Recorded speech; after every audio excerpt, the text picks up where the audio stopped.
Hard Times, For These Times, commonly known as Hard Times, is the 10th novel by Charles Dickens. First published in 1854. The book surveys English society and satirises the social and economic conditions of the era. The novel follows a classical tripartite structure, and the titles of each book are related to Galatians.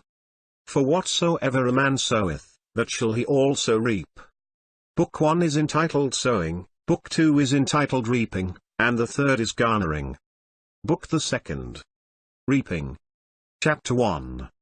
Effects in the Bank. A sunny midsummer day. There was such a thing sometimes, even in Coketown. Seen from a distance in such weather, Coketown lay shrouded in a haze of its own, which appeared impervious to the sun's rays. You only knew the town was there, because you knew there could have been no such sulky blotch upon the prospect without a town.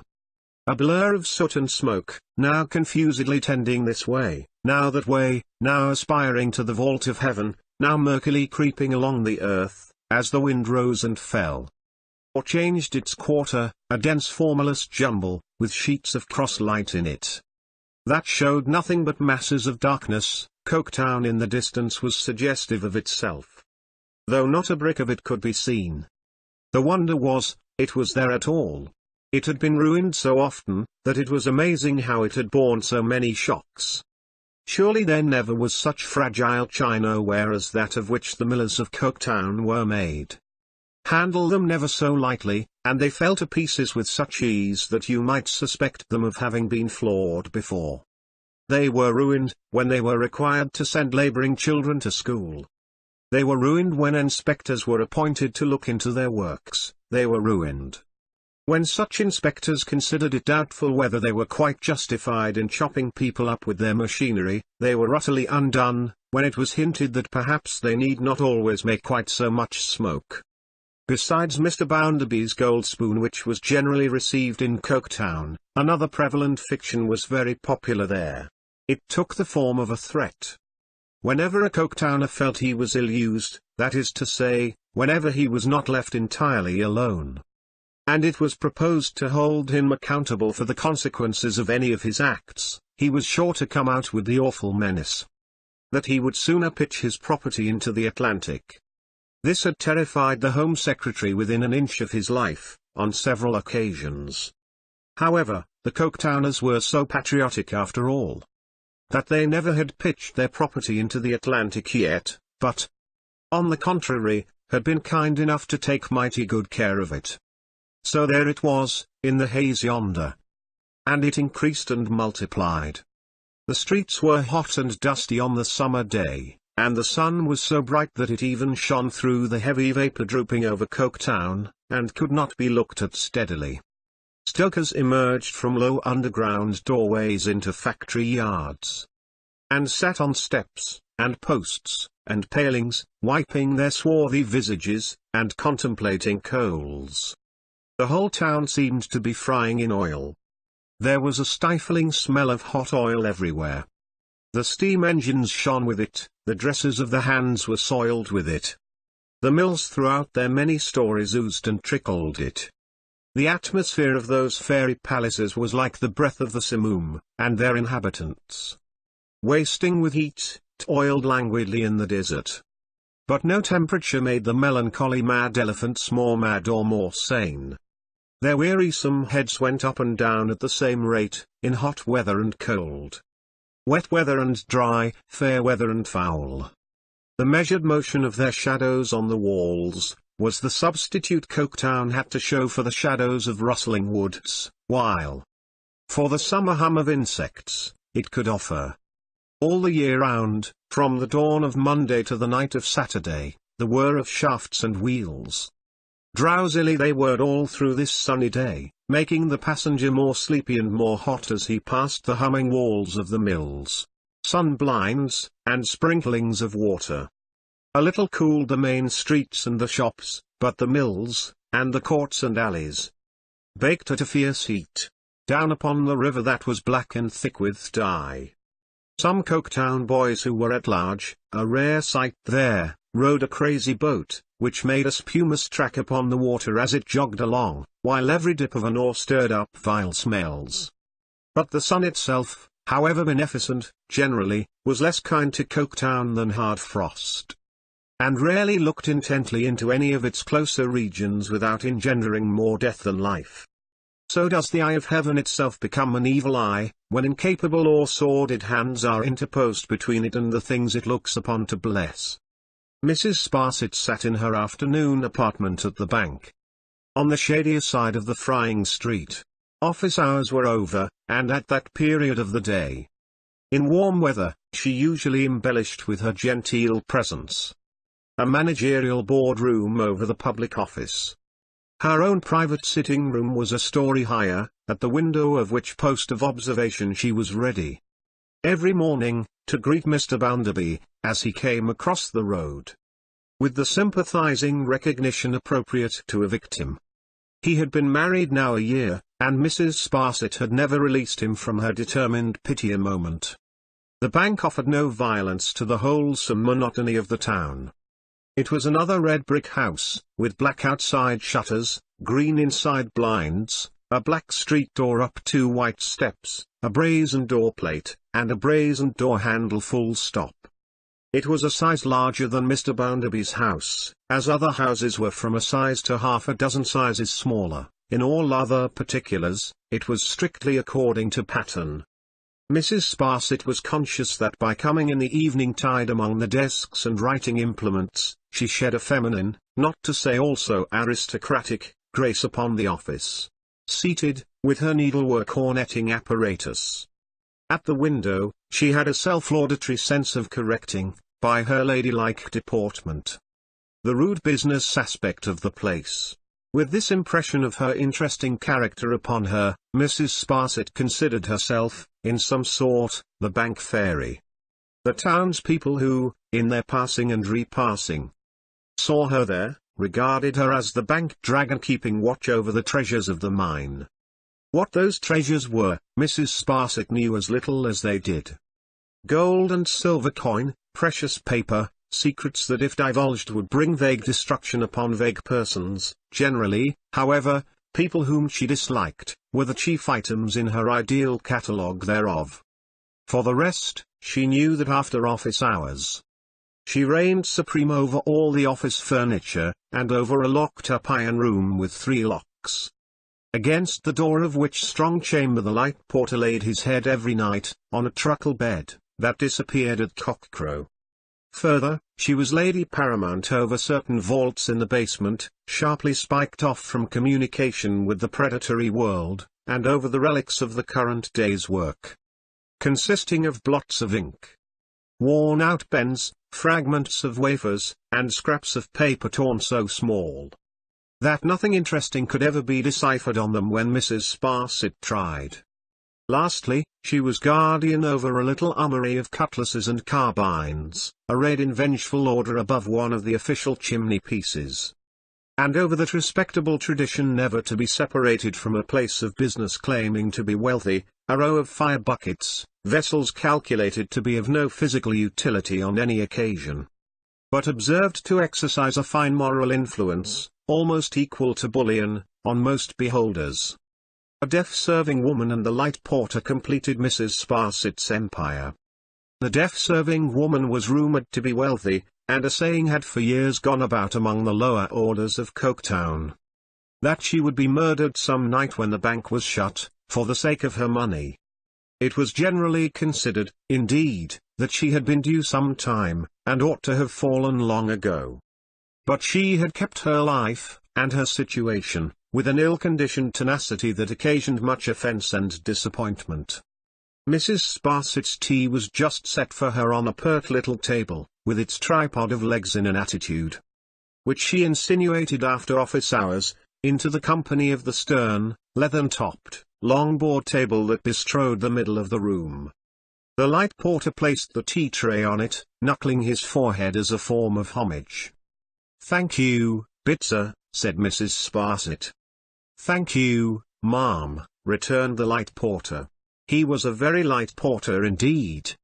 As light as in the days when he blinkingly defined a horse, for girl number 20. All is shut up, Bitzer? Said Mrs. Sparsit. All is shut up, ma'am.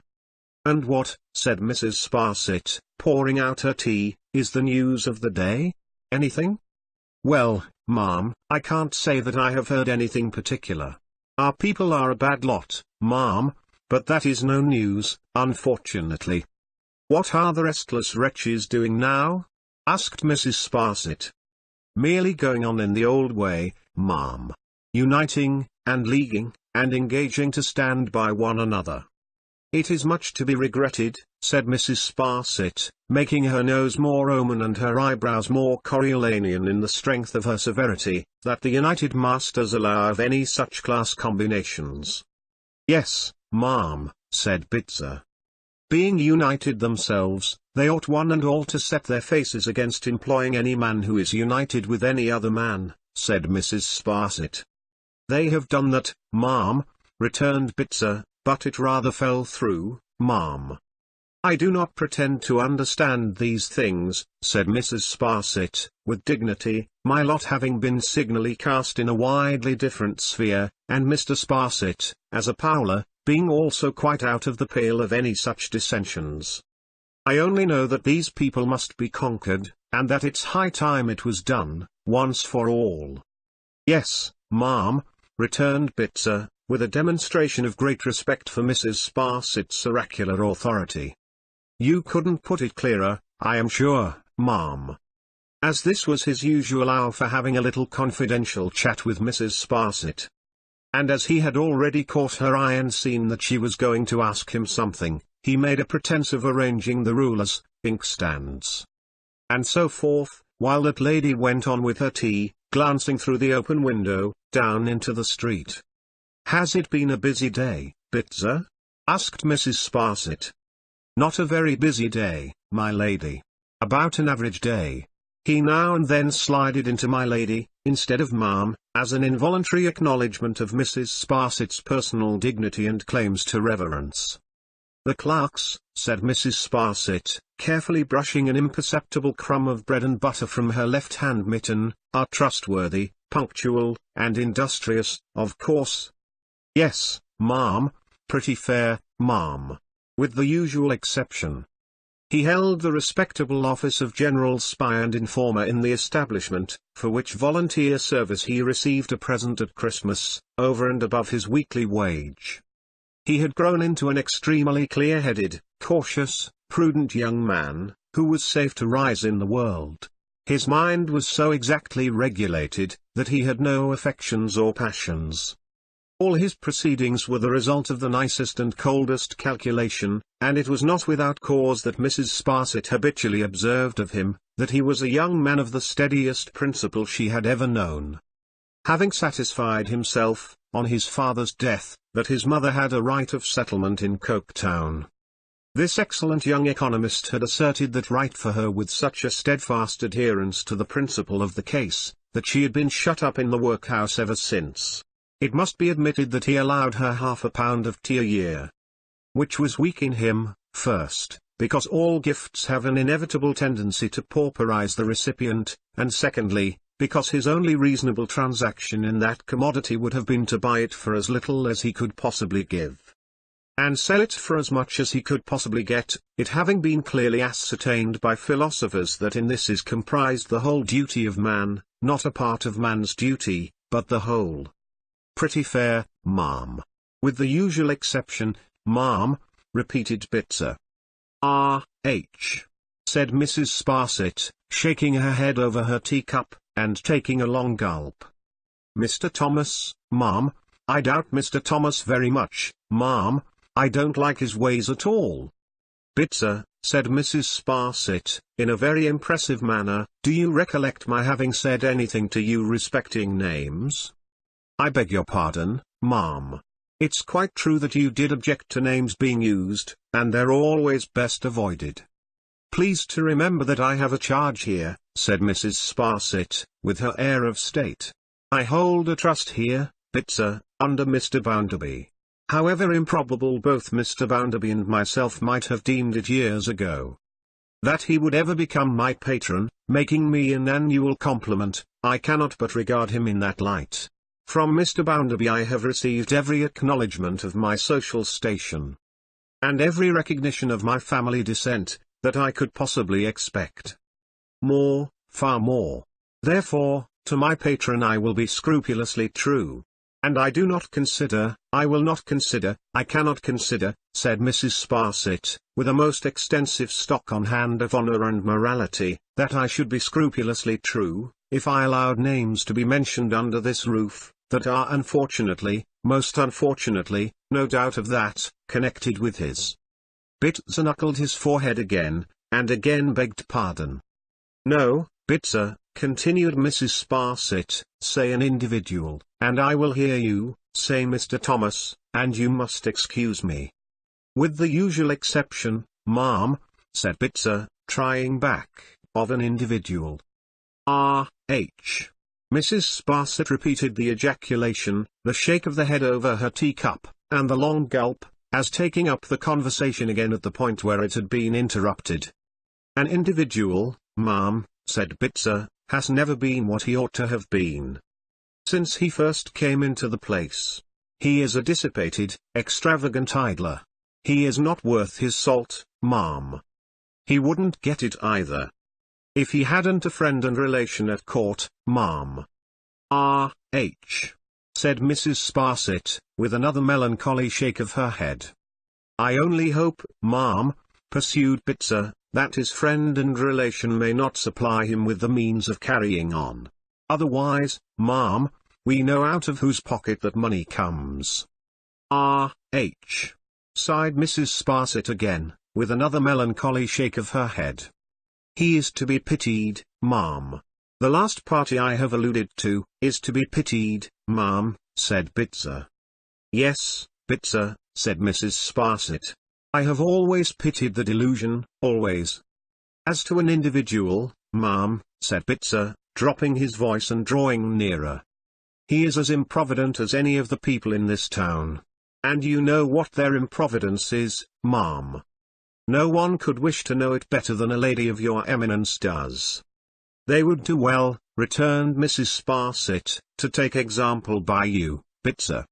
Thank you, ma'am. But, since you do refer to me, now look at me, ma'am. I have put by a little, ma'am, already. That gratuity which I receive at Christmas, ma'am, I never touch it. I don't even go the length of my wages. Though they're not high, ma'am. Why can't they do as I have done, ma'am? What one person can do, another can do. This, again, was among the fictions of Coketown. Any capitalist there, who had made £60,000 out of sixpence, always professed to wonder why the 60,000 nearest hands didn't each make £60,000 out of sixpence, and more or less reproached them every one for not accomplishing the little feat. What I did you can do. Why don't you go and do it? As to their wanting recreations, ma'am, said Bitzer, it's stuff and nonsense. I don't want recreations. I never did, and I never shall, I don't like them. As to their combining together, there are many of them, I have no doubt, that by watching and informing upon one another could earn a trifle now and then, whether in money or goodwill, and improve their livelihood. Then, why don't they improve it, ma'am? It's the first consideration of a rational creature, and it's what they pretend to want. Pretend indeed, said Mrs. Sparsit. I am sure we are constantly hearing, ma'am, till it becomes quite nauseous, concerning their wives and families, said Bitzer. Why look at me, ma'am. I don't want a wife and family. Why should they? Because they are improvident, said Mrs. Sparsit. Yes, ma'am, returned Bitzer, that's where it is. If they were more provident and less perverse, ma'am, what would they do? They would say, while my hat covers my family, or while my bonnet covers my family, as the case might be, ma'am, I have only one to feed, and that's the person I most like to feed. To be sure, assented Mrs. Sparsit, eating muffin. Thank you, ma'am, said Bitzer, knuckling his forehead again. in return for the favor of Mrs. Sparsit's improving conversation. "Would you wish a little more hot water, ma'am, or is there anything else that I could fetch you?" "Nothing just now, Bitzer." "Thank you, ma'am. I shouldn't wish to disturb you at your meals, ma'am, particularly tea, knowing your partiality for it," said Bitzer, craning a little to look over into the street from where he stood. "But there's a gentleman been looking up here for a minute or so, ma'am, and he has come across as if he was going to knock." "That is his knock, ma'am, no doubt." He stepped to the window, and looking out, and drawing in his head again, confirmed himself with, "Yes, ma'am." "Would you wish the gentleman to be shown in, ma'am?" "I don't know who it can be," said Mrs. Sparsit, wiping her mouth and arranging her mittens. "A stranger, ma'am, evidently." "What a stranger can want at the bank at this time of the evening, unless he comes upon some business for which he is too late, I don't know," said Mrs. Sparsit, "but I hold a charge in this establishment from Mr. Bounderby, and I will never shrink from it. If to see him is any part of the duty I have accepted, I will see him. Use your own discretion, Bitzer." Here the visitor, all unconscious of Mrs. Sparsit's magnanimous words, repeated his knock so loudly that the light porter hastened down to open the door. While Mrs. Sparsit took the precaution of concealing her little table, with all its appliances upon it, in a cupboard, and then decamped upstairs, that she might appear, if needful, with the greater dignity. "If you please, ma'am, the gentleman would wish to see you," said Bitzer, with his light eye at Mrs. Sparsit's keyhole. So, Mrs. Sparsit, who had improved the interval by touching up her cap, took her classical features downstairs again, and entered the boardroom in the manner of a Roman matron going outside the city walls to treat with an invading general. The visitor having strolled to the window, and being then engaged in looking carelessly out, was as unmoved by this impressive entry as man could possibly be. He stood whistling to himself with all imaginable coolness, with his hat still on, and a certain air of exhaustion upon him, in part arising from excessive summer, and in part from excessive gentility. For it was to be seen with half an eye that he was a thorough gentleman, made to the model of the time, weary of everything, and putting no more faith in anything than Lucifer. "I believe, sir," quoth Mrs. Sparsit, "you wished to see me." "I beg your pardon," he said, turning and removing his hat, "pray excuse me."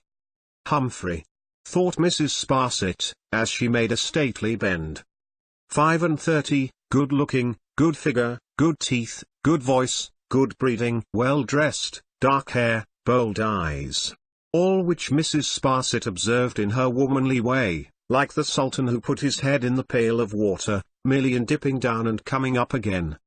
"Please to be seated, sir," said Mrs. Sparsit. "Thank you. Allow me." He placed a chair for her, but remained himself carelessly lounging against the table. "I left my servant at the railway looking after the luggage, very heavy train and vast quantity of it in the van, and strolled on, looking about me. Exceedingly odd place. Will you allow me to ask you if it's always as black as this?" "In general much blacker," returned Mrs. Sparsit, in her uncompromising way. "Is it possible? Excuse me, you are not a native, I think?" "No, sir," returned Mrs. Sparsit. "It was once my good or ill fortune, as it may be, before I became a widow, to move in a very different sphere. My husband was a Powler." "Beg your pardon, really?" said the stranger. "Was?" Mrs. Sparsit repeated, "a Powler." "Powler family," said the stranger, after reflecting a few moments. Mrs. Sparsit signified assent. The stranger seemed a little more fatigued than before. "You must be very much bored here?" was the inference he drew from the communication. "I am the servant of circumstances, sir," said Mrs. Sparsit, "and I have long adapted myself to the governing power of my life." "Very philosophical," returned the stranger, "and very exemplary and laudable, and—" It seemed to be scarcely worth his while to finish the sentence, so he played with his watch chain wearily. "May I be permitted to ask," sir," said Mrs. Sparsit, "to what I am indebted for the favour of." "Assuredly," said the stranger. "Much obliged to you for reminding me. I am the bearer of a letter of introduction to Mr. Bounderby, the banker."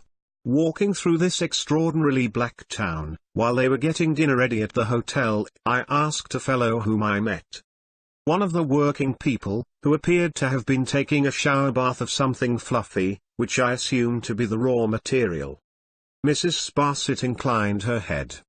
Raw material, where Mr. Bounderby, the banker, might reside. Upon which, misled no doubt by the word banker, he directed me to the bank.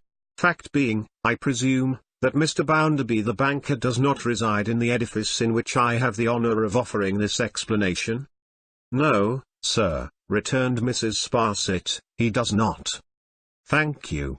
I had no intention of delivering my letter at the present moment, nor have I but strolling on to the bank to kill time, and having the good fortune to observe at the window, towards which he languidly waved his hand, then slightly bowed, a lady of a very superior and agreeable appearance, I considered that I could not do better than take the liberty of asking that lady where Mr. Bounderby the banker does live. Which I accordingly venture, with all suitable apologies, to do. The inattention and indolence of his manner were sufficiently relieved, to Mrs. Sparsit's thinking, by a certain gallantry at ease, which offered her homage too.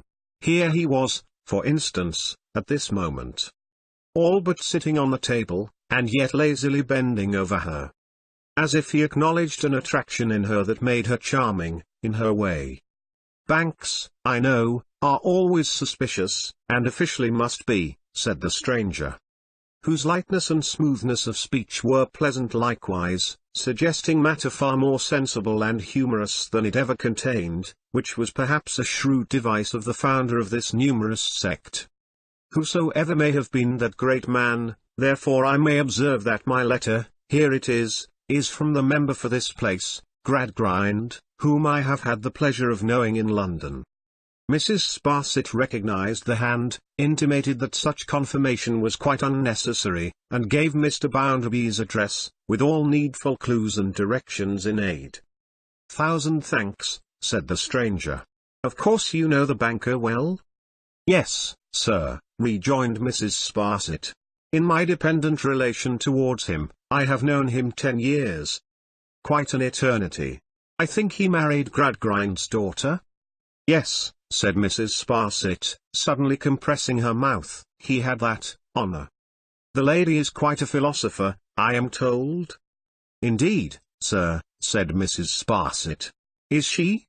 "Excuse my impertinent curiosity," pursued the stranger, fluttering over Mrs. Sparsit's eyebrows, with a propitiatory air, "but you know the family, and know the world.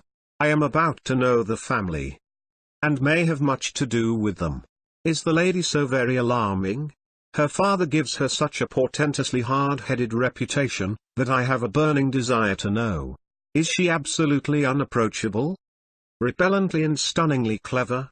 I see, by your meaning smile, you think not. You have poured balm into my anxious soul. As to age, now, 40? 5 and 30? Mrs. Sparsit laughed outright. "A chit," said she. "Not 20 when she was married." "I give you my honour, Mrs. Powler," returned the stranger, detaching himself from the table, "that I never was so astonished in my life." It really did seem to impress him, to the utmost extent of his capacity of being impressed.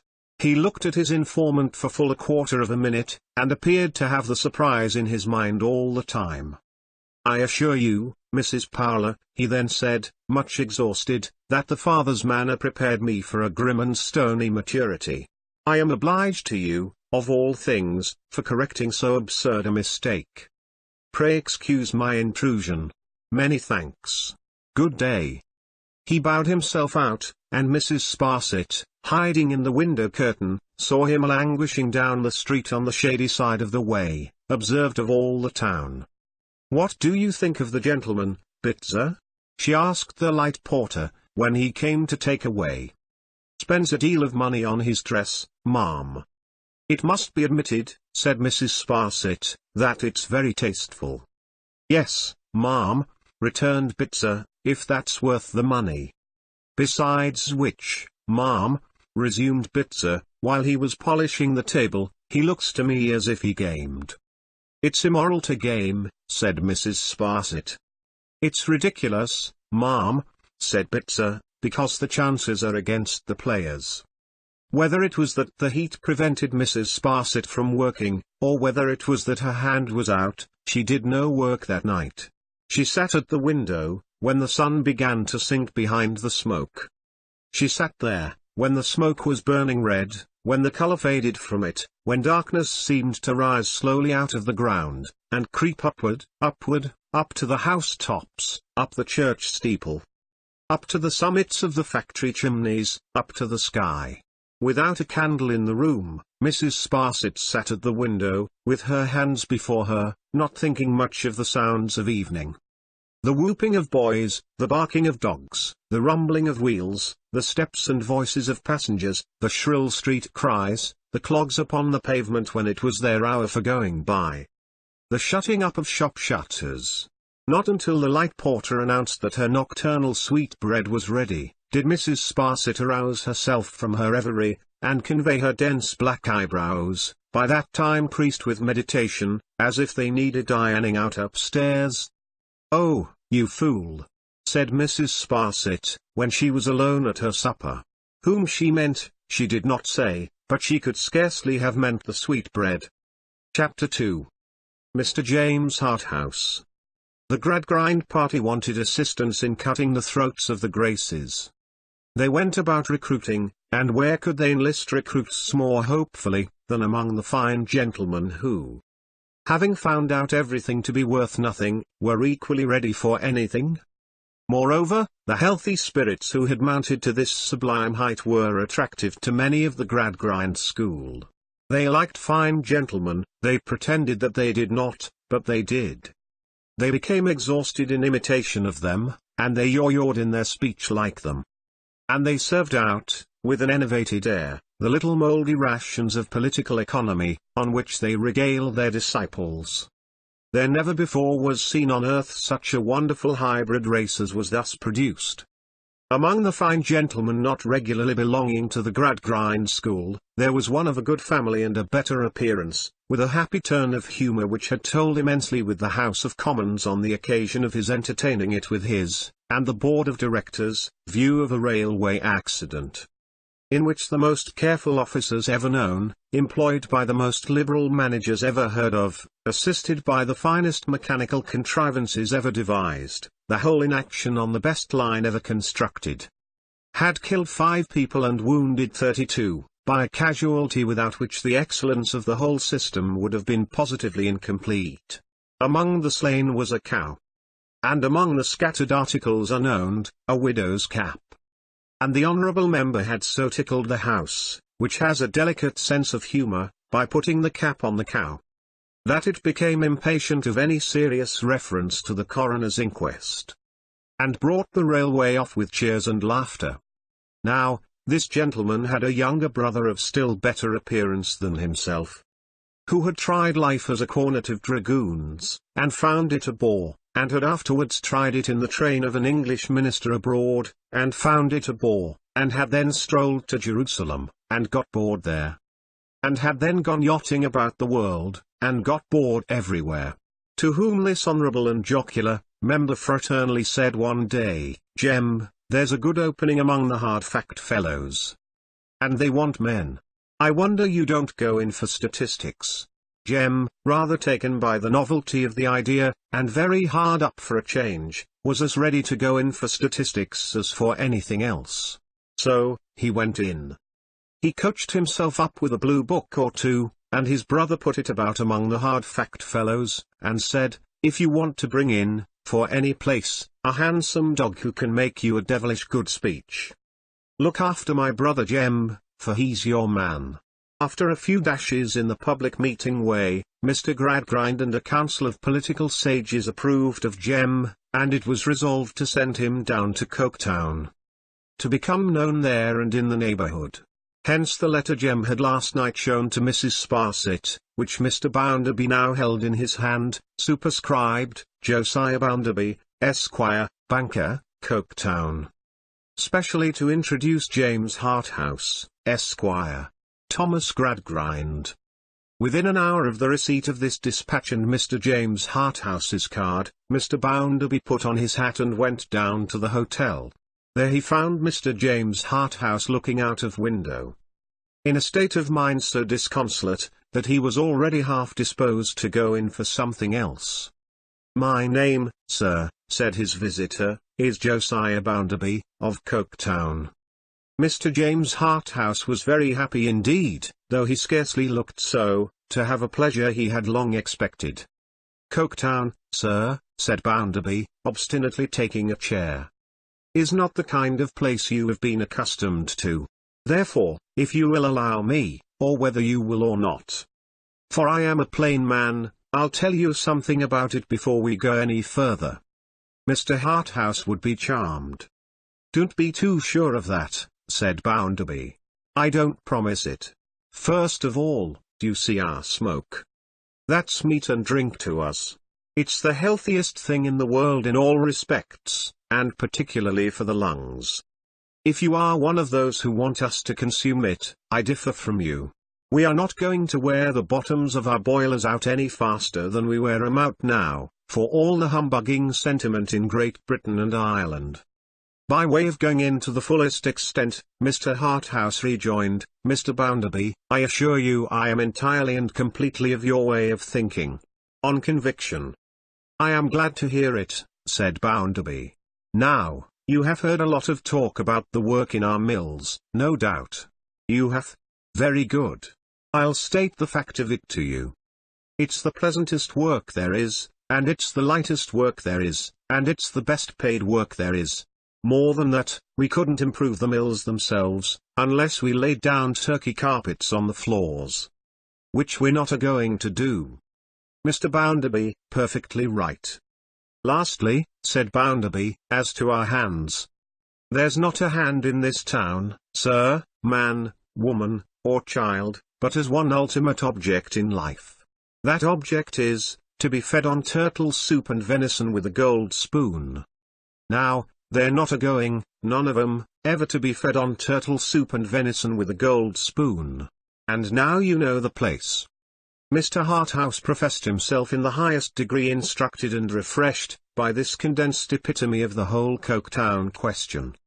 "Why, you see," replied Mr. Bounderby, "it suits my disposition to have a full understanding with a man. Particularly with the public man, when I make his acquaintance. I have only one thing more to say to you, Mr. Harthouse, before assuring you of the pleasure with which I shall respond, to the utmost of my poor ability, to my friend Tom Gradgrind's letter of introduction. You are a man of family. Don't you deceive yourself by supposing for a moment that I am a man of family. I am a bit of dirty riffraff, and a genuine scrap of tag, rag, and bobtail. If anything could have exalted Jem's interest in Mr. Bounderby, it would have been this very circumstance. Or, so he told him. So now, said Bounderby, we may shake hands on equal terms. I say, equal terms, because although I know what I am, and the exact depth of the gutter I have lifted myself out of, better than any man does, I am as proud as you are. I am just as proud as you are. Having now asserted my independence in a proper manner, I may come to how do you find yourself, and I hope you're pretty well. The better, Mr. Harthouse gave him to understand as they shook hands, for the salubrious air of Coketown. Mr. Bounderby received the answer with favour. Perhaps you know, said he, or perhaps you don't know, I married Tom Gradgrind's daughter. If you have nothing better to do than to walk uptown with me, I shall be glad to introduce you to Tom Gradgrind's daughter. Mr. Bounderby, said Jem, you anticipate my dearest wishes.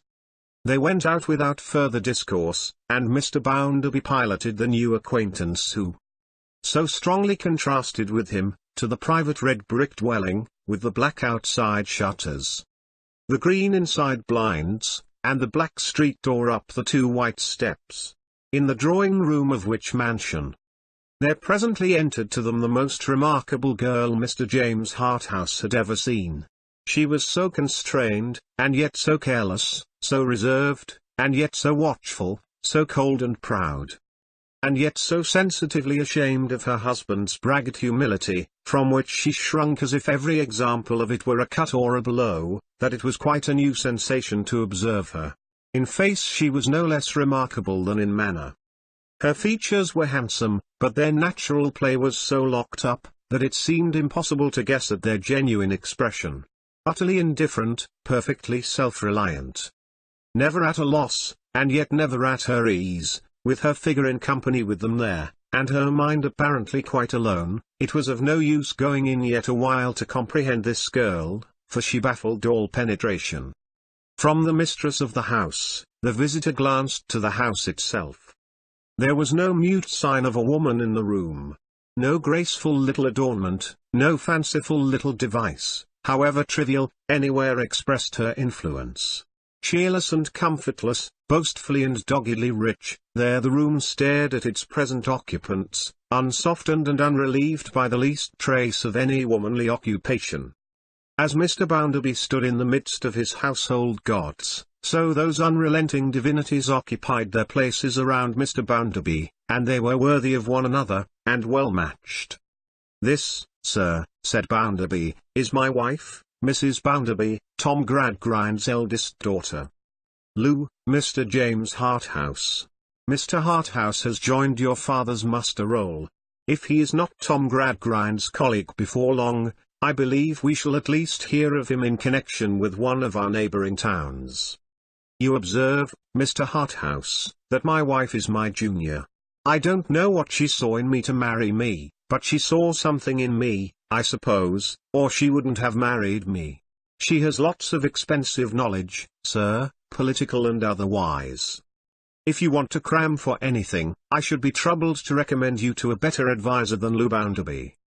To a more agreeable adviser, or one from whom he would be more likely to learn, Mr. Harthouse could never be recommended." "Come," said his host. "If you're in the complimentary line, you'll get on here, for you'll meet with no competition. I have never been in the way of learning compliments myself. And I don't profess to understand the art of paying 'em. In fact, despise 'em. But, your bringing up was different from mine. Mine was a real thing, by George. You're a gentleman, and I don't pretend to be one. I am Josiah Bounderby of Coketown, and that's enough for me. However, though I am not influenced by manners and station, Lou Bounderby may be. She hadn't my advantages, disadvantages you would call them, but I call 'em advantages, so you'll not waste your power, I dare say." "Mr. Bounderby," said Jem, turning with a smile to Louisa, "is a noble animal in a comparatively natural state, quite free from the harness in which a conventional hack like myself works." "You respect Mr. Bounderby very much," she quietly returned. "It is natural that you should. He was disgracefully thrown out, for a gentleman who had seen so much of the world, and thought. Now, how am I to take this? You are going to devote yourself, as I gather from what Mr. Bounderby has said, to the service of your country." "You have made up your mind," said Louisa, still standing before him where she had first stopped, in all the singular contrariety of her self-possession, and her being obviously very ill at ease, to show the nation the way out of all its difficulties. "Mrs. Bounderby," he returned, laughing, "upon my honour, no. I will make no such pretence to you. I have seen a little, here and there, up and down. I have found it all to be very worthless, as everybody has, and as some confess they have, and some do not. And I am going in for your respected father's opinions, really because I have no choice of opinions, and may as well back them as anything else." "Have you none of your own?" asked Louisa. "I have not so much as the slightest predilection left. I assure you I attach not the least importance to any opinions. The result of the varieties of boredom I have undergone, is a conviction, unless conviction is too industrious a word for the lazy sentiment I entertain on the subject, that any set of ideas will do just as much good as any other set, and just as much harm as any other set. There's an English family with a charming Italian motto: what will be, will be. It's the only truth going. This vicious assumption of honesty and dishonesty, a vice so dangerous, so deadly, and so common, seemed, he observed, a little to impress her in his favor. He followed up the advantage by saying in his pleasantest manner, a manner to which she might attach as much or as little meaning as she pleased: "The side that can prove anything in a line of units, tens, hundreds, and thousands, Mrs. Bounderby, seems to me to afford the most fun, and to give a man the best chance. I am quite as much attached to it as if I believed it. I am quite ready to go in for it, to the same extent as if I believed it. And what more could I possibly do, if I did believe it?" "You are a singular politician," said Louisa. "Pardon me, I have not even that merit. We are the largest party in the state, I assure you, Mrs. Bounderby, if we all fell out of our adopted ranks and were reviewed together." Mr. Bounderby, who had been in danger of bursting in silence, interposed here with a project for postponing the family dinner till 6:30, and taking Mr. James Harthouse in the meantime on a round of visits to the voting and interesting notabilities of Coketown and its vicinity. The round of visits was made, and Mr. James Harthouse, with a discreet use of his blue coaching, came off triumphantly, though with a considerable accession of boredom. In the evening, he found the dinner table laid for 4, but they sat down only 3. It was an appropriate occasion for Mr. Bounderby to discuss the flavour of the ha'porth of stewed eels he had purchased in the streets at 8 years old, and also of the inferior water, specially used for laying the dust, with which he had washed down that repast. He likewise entertained his guest over the soup and fish, with the calculation that he, Bounderby, had eaten in his youth at least 3 horses under the guise of polonies and saveloys. These recitals, Jem, in a languid manner, received with charming every now and then. And they probably would have decided him to go in for Jerusalem again tomorrow morning, had he been less curious respecting Louisa. "Is there nothing," he thought, glancing at her as she sat at the head of the table, where her youthful figure, small and slight, but very graceful, looked as pretty as it looked misplaced, "is there nothing that will move that face?" Yes. By Jupiter, there was something, and here it was, in an unexpected shape. Tom appeared. She changed as the door opened, and broke into a beaming smile. A beautiful smile. Mr. James Harthouse might not have thought so much of it, but that he had wondered so long at her impassive face. She put out her hand, a pretty little soft hand, and her fingers closed upon her brother's, as if she would have carried them to her lips. Eh, thought the visitor. This whelp is the only creature she cares for. So. The whelp was presented, and took his chair. The appellation was not flattering, but not unmerited. "When I was your age, young Tom," said Bounderby, "I was punctual, or I got no dinner." "When you were my age," resumed Tom, "you hadn't a wrong balance to get right, and hadn't to dress afterwards." "Never mind that now," said Bounderby. "Well, then," grumbled Tom, "don't begin with me."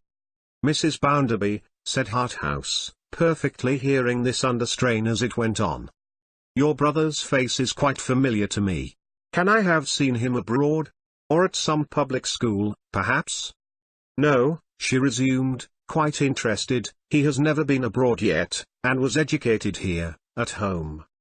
"Tom, love, I am telling Mr. Harthouse that he never saw you abroad." "No such luck, sir," said Tom.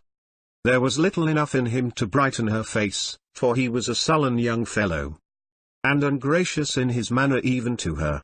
So much the greater must have been the solitude of her heart, and her need of someone on whom to bestow it. So much the more is this whelp the only creature she has ever cared for, thought Mr. James Harthouse, turning it over and over. So much the more. So much the more. Both in his sister's presence, and after she had left the room, the whelp took no pains to hide his contempt for Mr. Bounderby, whenever he could indulge it without the observation of that independent man. By making wry faces, or shutting one eye. Without responding to these telegraphic communications, Mr. Harthouse encouraged him much in the course of the evening, and showed an unusual liking for him. At last, when he rose to return to his hotel, and was a little doubtful whether he knew the way by night, the whelp immediately proffered his services as guide, and turned out with him to escort him thither. Chapter 3. The Whelp. It was very remarkable that a young gentleman who had been brought up under one continuous system of unnatural restraint should be a hypocrite, but it was certainly the case with Tom. It was very strange that a young gentleman who had never been left to his own guidance for 5 consecutive minutes, should be incapable at last of governing himself, but so it was with Tom. It was altogether unaccountable that a young gentleman whose imagination had been strangled in his cradle, should be still inconvenienced by its ghost in the form of grovelling sensualities, but such a monster, beyond all doubt, was Tom. "Do you smoke?" asked Mr. James Harthouse, when they came to the hotel. "I believe you," said Tom. He could do no less than ask Tom up, and Tom could do no less than go up.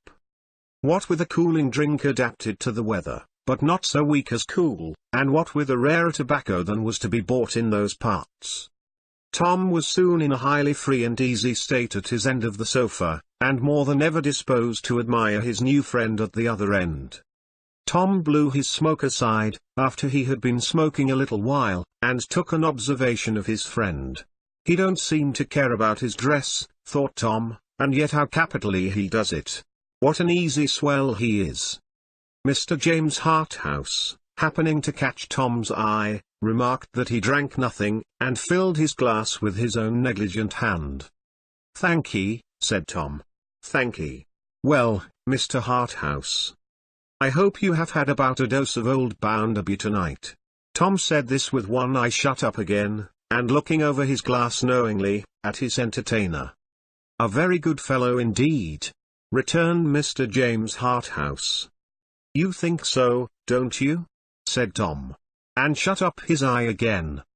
Mr. James Harthouse smiled, and rising from his end of the sofa, and lounging with his back against the chimney-piece, so that he stood before the empty fire grate as he smoked, in front of Tom and looking down at him, observed, "What a comical brother-in-law you are." "What a comical brother-in-law old Bounderby is, I think you mean," said Tom. "You are a piece of caustic, Tom," retorted Mr. James Harthouse. There was something so very agreeable in being so intimate with such a waistcoat. In being called Tom, in such an intimate way, by such a voice, in being on such off-hand terms so soon, with such a pair of whiskers, that Tom was uncommonly pleased with himself. "Oh, I don't care for old Bounderby," said he, "if you mean that. I have always called old Bounderby by the same name when I have talked about him, and I have always thought of him in the same way. I am not going to begin to be polite now, about old Bounderby. It would be rather late in the day." "Don't mind me," returned James, "but take care when his wife is by, you know." "His wife?" said Tom. "My sister Lou? Oh yes." And he laughed, and took a little more of the cooling drink. James Harthouse continued to lounge in the same place and attitude, smoking his cigar in his own easy way, and looking pleasantly at the whelp, as if he knew himself to be a kind of agreeable demon who had only to hover over him, and he must give up his whole soul if required. It certainly did seem that the whelp yielded to this influence. He looked at his companion sneakingly, he looked at him admiringly, he looked at him boldly, and put up one leg on the sofa. "My sister Lou?" said Tom. "She never cared for old Bounderby." "That's the past tense, Tom," returned Mr. James Harthouse, striking the ash from his cigar with his little finger. "We are in the present tense, now. Verb neuter, not to care. Indicative mood, present tense. First person singular, I do not care. Second person singular, thou dost not care. Third person singular, she does not care," returned Tom. "Good. Very quaint," said his friend. "Though you don't mean it." "But I do mean it," cried Tom. "Upon my honor. Why, you won't tell me, Mr. Harthouse, that you really suppose my sister Lou does care for old Bounderby?"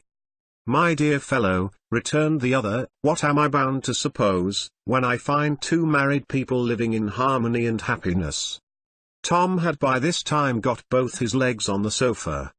If his second leg had not been already there when he was called a dear fellow, he would have put it up at that great stage of the conversation, feeling it necessary to do something then. He stretched himself out at greater length, and, reclining with the back of his head on the end of the sofa, and smoking with an infinite assumption of negligence, turned his common face, and not too sober eyes, towards the face looking down upon him so carelessly yet so potently. "You know our governor, Mr. Harthouse," said Tom, "and therefore, you needn't be surprised that Lou married old Bounderby. She never had a lover, and the governor proposed old Bounderby, and she took him." "Very dutiful in your interesting sister," said Mr. James Harthouse. "Yes, but she wouldn't have been as dutiful, and it would not have come off as easily," returned the whelp, "if it hadn't been for me." The tempter merely lifted his eyebrows, but the whelp was obliged to go on. "I persuaded her," he said, with an edifying air of superiority. "I was stuck into old Bounderby's bank, where I never wanted to be, and I knew I should get into scrapes there, if she put old Bounderby's pipe out. So I told her my wishes, and she came into them. She would do anything for me. It was very game of her, wasn't it?" "It was charming, Tom." "Not that it was altogether so important to her as it was to me," continued Tom coolly. "Because my liberty and comfort, and perhaps my getting on, depended on it, and she had no other lover, and staying at home was like staying in jail, especially when I was gone. It wasn't as if she gave up another lover for old Bounderby, but still it was a good thing in her. Perfectly delightful. And she gets on so placidly." "Oh," returned Tom, with contemptuous patronage, "she's a regular girl. A girl can get on anywhere. She has settled down to the life, and she don't mind. It does just as well as another. Besides, though Lou is a girl, she's not a common sort of girl. She can shut herself up within herself, and think, as I have often known her sit and watch the fire, for an hour at a stretch." "Has resources of her own," said Harthouse, smoking quietly. "Not so much of that as you may suppose," returned Tom, "for our governor had her crammed with all sorts of dry bones and sawdust. It's his system." "Formed his daughter on his own model?" suggested Harthouse. "His daughter? Ah. And everybody else. Why, he formed me that way," said Tom. "Impossible." "He did, though," said Tom, shaking his head. "I mean to say, Mr. Harthouse, that when I first left home and went to old Bounderby's, I was as flat as a warming pan, and knew no more about life than any oyster does." "Come, Tom. I can hardly believe that. A joke's a joke." "Upon my soul," said the whelp. "I am serious, I am indeed." He smoked with great gravity and dignity for a little while, and then added, in a highly complacent tone, "Oh, I have picked up a little since. I don't deny that. But I have done it myself, no thanks to the governor." "And your intelligent sister?" "My intelligent sister is about where she was. She used to complain to me that she had nothing to fall back upon, that girls usually fall back upon, and I don't see how she is to have got over that since. But she don't mind," he sagaciously added, puffing at his cigar again. "Girls can always get on, somehow. Calling at the bank yesterday evening, for Mr. Bounderby's address. I found an ancient lady there, who seems to entertain great admiration for your sister," observed Mr. James Harthouse, throwing away the last small remnant of the cigar he had now smoked out. "Mother Sparsit," said Tom. "What? You have seen her already, have you?" His friend nodded. Tom took his cigar out of his mouth, to shut up his eye, which had grown rather unmanageable, with the greater expression, and to tap his nose several times with his finger. "Mother Sparsit's feeling for Lou is more than admiration, I should think," said Tom. "Say affection and devotion. Mother Sparsit never set her cap at Bounderby when he was a bachelor. Oh no. These were the last words spoken by the whelp, before a giddy drowsiness came upon him, followed by complete oblivion. He was roused from the latter state by an uneasy dream of being stirred up with a boot, and also of a voice saying, "Come, it's late. Be off." "Well," he said, scrambling from the sofa, "I must take my leave of you though. I say, yours is very good tobacco. But it's too mild." "Yes, it's too mild," returned his entertainer. It's ridiculously mild," said Tom. "Where's the door? Good night." He had another odd dream of being taken by a waiter through a mist, which, after giving him some trouble and difficulty, resolved itself into the main street, in which he stood alone. He then walked home pretty easily, though not yet free from an impression of the presence and influence of his new friend, as if he were lounging somewhere in the air, in the same negligent attitude, regarding him with the same look. The whelp went home, and went to bed. If he had had any sense of what he had done that night, and had been less of a whelp and more of a brother, he might have turned short on the road, might have gone down to the ill-smelling river that was dyed black, might have gone to bed in it for good and all, and have curtained his head forever with its filthy waters. Chapter 4. Men and Brothers. Oh, my friends, the downtrodden operatives of Coketown.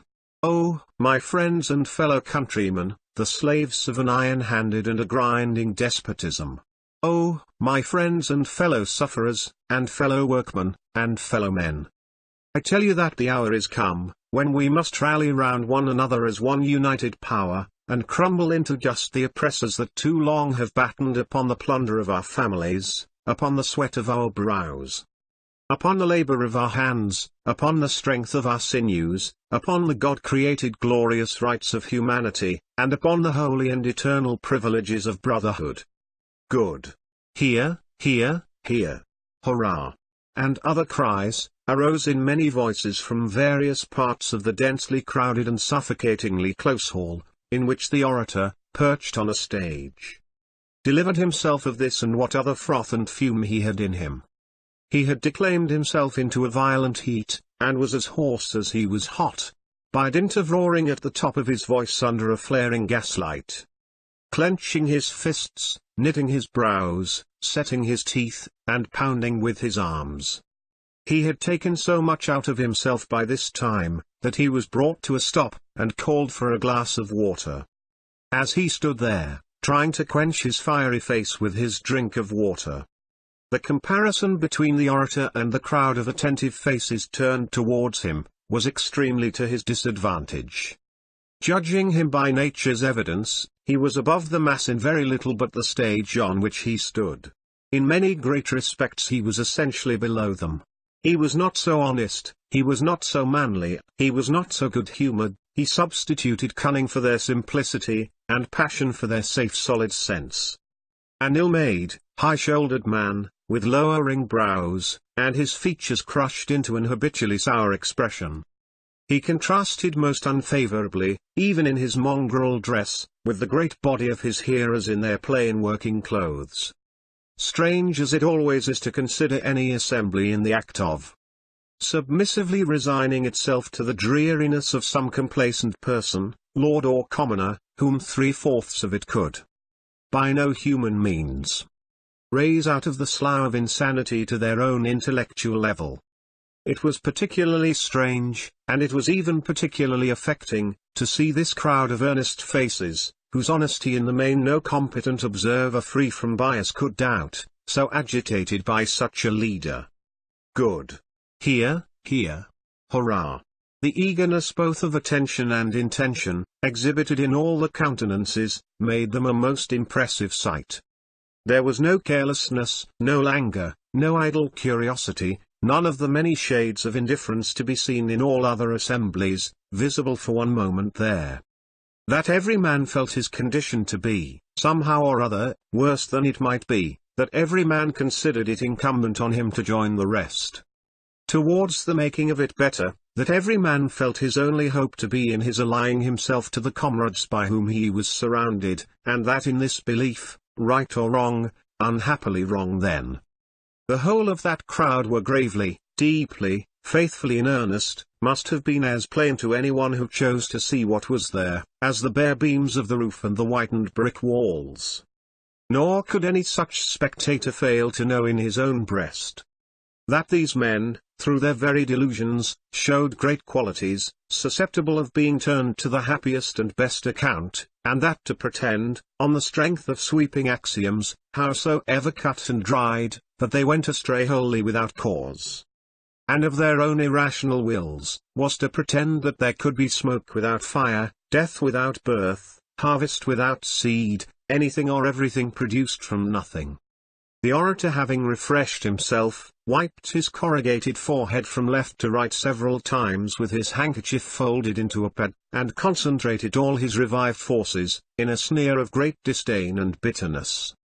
But oh, my friends and brothers! Oh, men and Englishmen, the downtrodden operatives of Coketown! What shall we say of that man, that working man? That I should find it necessary so to libel the glorious name, who, being practically and well acquainted with the grievances and wrongs of you, the injured pith and marrow of this land, and having heard you, with a noble and majestic unanimity that will make tyrants tremble, resolve for to subscribe to the funds of the United Aggregate Tribunal, and to abide by the injunctions issued by that body for your benefit, whatever they may be, what, I ask you, will you say of that working man? Since such I must acknowledge him to be, who, at such a time, deserts his post, and sells his flag, who, at such a time, turns a traitor and a craven and a recreant, who, at such a time, is not ashamed to make to you the dastardly and humiliating avowal that he will hold himself aloof, and will not be one of those associated in the gallant stand for freedom and for right? The assembly was divided at this point. There were some groans and hisses, but the general sense of honor was much too strong for the condemnation of a man unheard. Be sure you're right, Slackbridge. Put him up. Let's hear him. Such things were said on many sides. Finally, one strong voice called out, "Is the man here? If the man's here, Slackbridge, let's hear the man himself, steady yo!" Which was received with a round of applause. Slackbridge, the orator, looked about him with a withering smile, and, holding out his right hand at arm's length, as the manner of all Slackbridges is, to still the thundering sea, waited until there was a profound silence. "Oh, my friends and fellow men," said Slackbridge then, shaking his head with violent scorn, "I do not wonder that you, the prostrate sons of Labour, are incredulous of the existence of such a man. But he who sold his birthright for a mess of pottage existed, and Judas Iscariot existed, and Castlereagh existed, and this man exists." Here, a brief press and confusion near the stage, ended in the man himself standing at the orator's side before the concourse. He was pale and a little moved in the face, his lips especially showed it. But he stood quiet, with his left hand at his chin, waiting to be heard. There was a chairman to regulate the proceedings, and this functionary now took the case into his own hands. "My friends," said he, "by virtue of my office as your president, I ask so our friend Slackbridge, who may be a little of a hetter in this business, to take his seat, whilst this man Stephen Blackpool is here. You all know this man Stephen Blackpool. You know him along of his misfortunes, and his good name." With that, the chairman shook him frankly by the hand, and sat down again. Slackbridge likewise sat down, wiping his hot forehead, always from left to right, and never the reverse way. "My friends," Stephen began, in the midst of a dead calm, "I ha' heard what's been spoken o' me, and 'tis likely that I shan't mend it.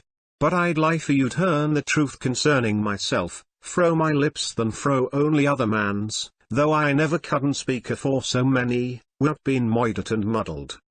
Slackbridge shook his head as if he would shake it off, in his bitterness. "I'm one single hand in Bounderby's mill, o' the Menthia, as don't coom in we proposed regulations. I canna coom in we 'em. My friends, I doubt they're doin' yo any good. Liquor they'll do yo hurt." Slackbridge laughed, folded his arms, and frowned sarcastically. "But 'tain't so much for that as I stand out. If that were all, I'd come in we rest. But I ha my reasons, mine, yo see, for being hindered, not only now, but allus, lifelong. Slackbridge jumped up and stood beside him, gnashing and tearing. Oh, my friends, what but this did I tell you? Oh, my fellow countrymen, what warning but this did I give you? And how shows this recreant conduct in a man on whom unequal laws are known to have fallen heavy? Oh, you Englishmen, I ask you, how does this subornation show in one of yourselves? Who is thus consenting to his own undoing and to yours, and to your children's and your children's children's? There was some applause, and some crying of shame upon the man, but the greater part of the audience were quiet. They looked at Stephen's worn face, rendered more pathetic by the homely emotions it evinced. And, in the kindness of their nature, they were more sorry than indignant. "'Tis this delegate strayed for tea speak," said Stephen, "and he's paid for tea, and he knows his work. Let him keep to tea. Let him give no heed to what I hadn't to bear. That's not for him. That's not for nobody but me." There was a propriety, not to say a dignity in these words, that made the hearers yet more quiet and attentive. The same strong voice called out, "Slackbridge, let the man be hearn, and houd thee tongue." Then the place was wonderfully still. "My brothers," said Stephen, whose low voice was distinctly heard, "and my fellow workmen, for that yo are to me, though not, as I knows on, to this delegate here, I ha but a word to sen, and I could sen no more if I was to speak till strike a day. I know weel, or what's afore me. I know weel that yo are resolved to ha no more ado wi a man who is not wi yo in this matter. I know weel that if I was a line parish ith road, yo'd feel it right to pass me by, as a foreigner and stranger. What I ha getten, I mun mak th best on." "Stephen Blackpool," said the chairman, rising, "think on t arjan. Think on t once arjan, lad, a forethought shunned by all old friends." There was an universal murmur to the same effect, though no man articulated a word. Every eye was fixed on Stephen's face. To repent of his determination, would be to take a load from all their minds. He looked around him, and knew that it was so. Not a grain of anger with them was in his heart. He knew them, far below their surface weaknesses and misconceptions, as no one but their fellow labourer could. "I half out on tea, above a bit, sir. I simply canna come in. I mun go th way as lays afore me. I mun tak my lever or here." He made a sort of reverence to them by holding up his arms, and stood for the moment in that attitude, not speaking until they slowly dropped at his sides. "Mon is the pleasant word as soon here has spot wi me, mon is the face I see here, as I first seen when I were young and lighter hearten than now. I ha never had no fracture for, sin ever I were born, wi any o' my like, God knows I ha none now that's o' my making. You'll see me traitor and that, yo I mean to say, addressing Slackbridge, but 'tis easier to see than mak out. So let be." He had moved away a pace or two to come down from the platform, when he remembered something he had not said, and returned again. "Haply," he said, turning his furrowed face slowly about, that he might as it individually addressed the whole audience. "Those both near and distant, haply, when this question has been taken up and disclosed. There'll be a threat to turn out if I'm let to work among yo. I hope I shall die ere ever such a time cooms, and I shall work solitary among yo unless it cooms. Truly, I mun do tea, my friends, not to brave yo, but to live. I ha nobbut work to live by, and wherever can I go, I who ha worked sin I were no hithe at all, in Cogtown here? I mak no complaints a being turned to the war, a being outcastin and overlooking fro this time forrard, but hope I shall be let to work. If there is any right for me at all, my friends, I think 'tis that." Not a word was spoken.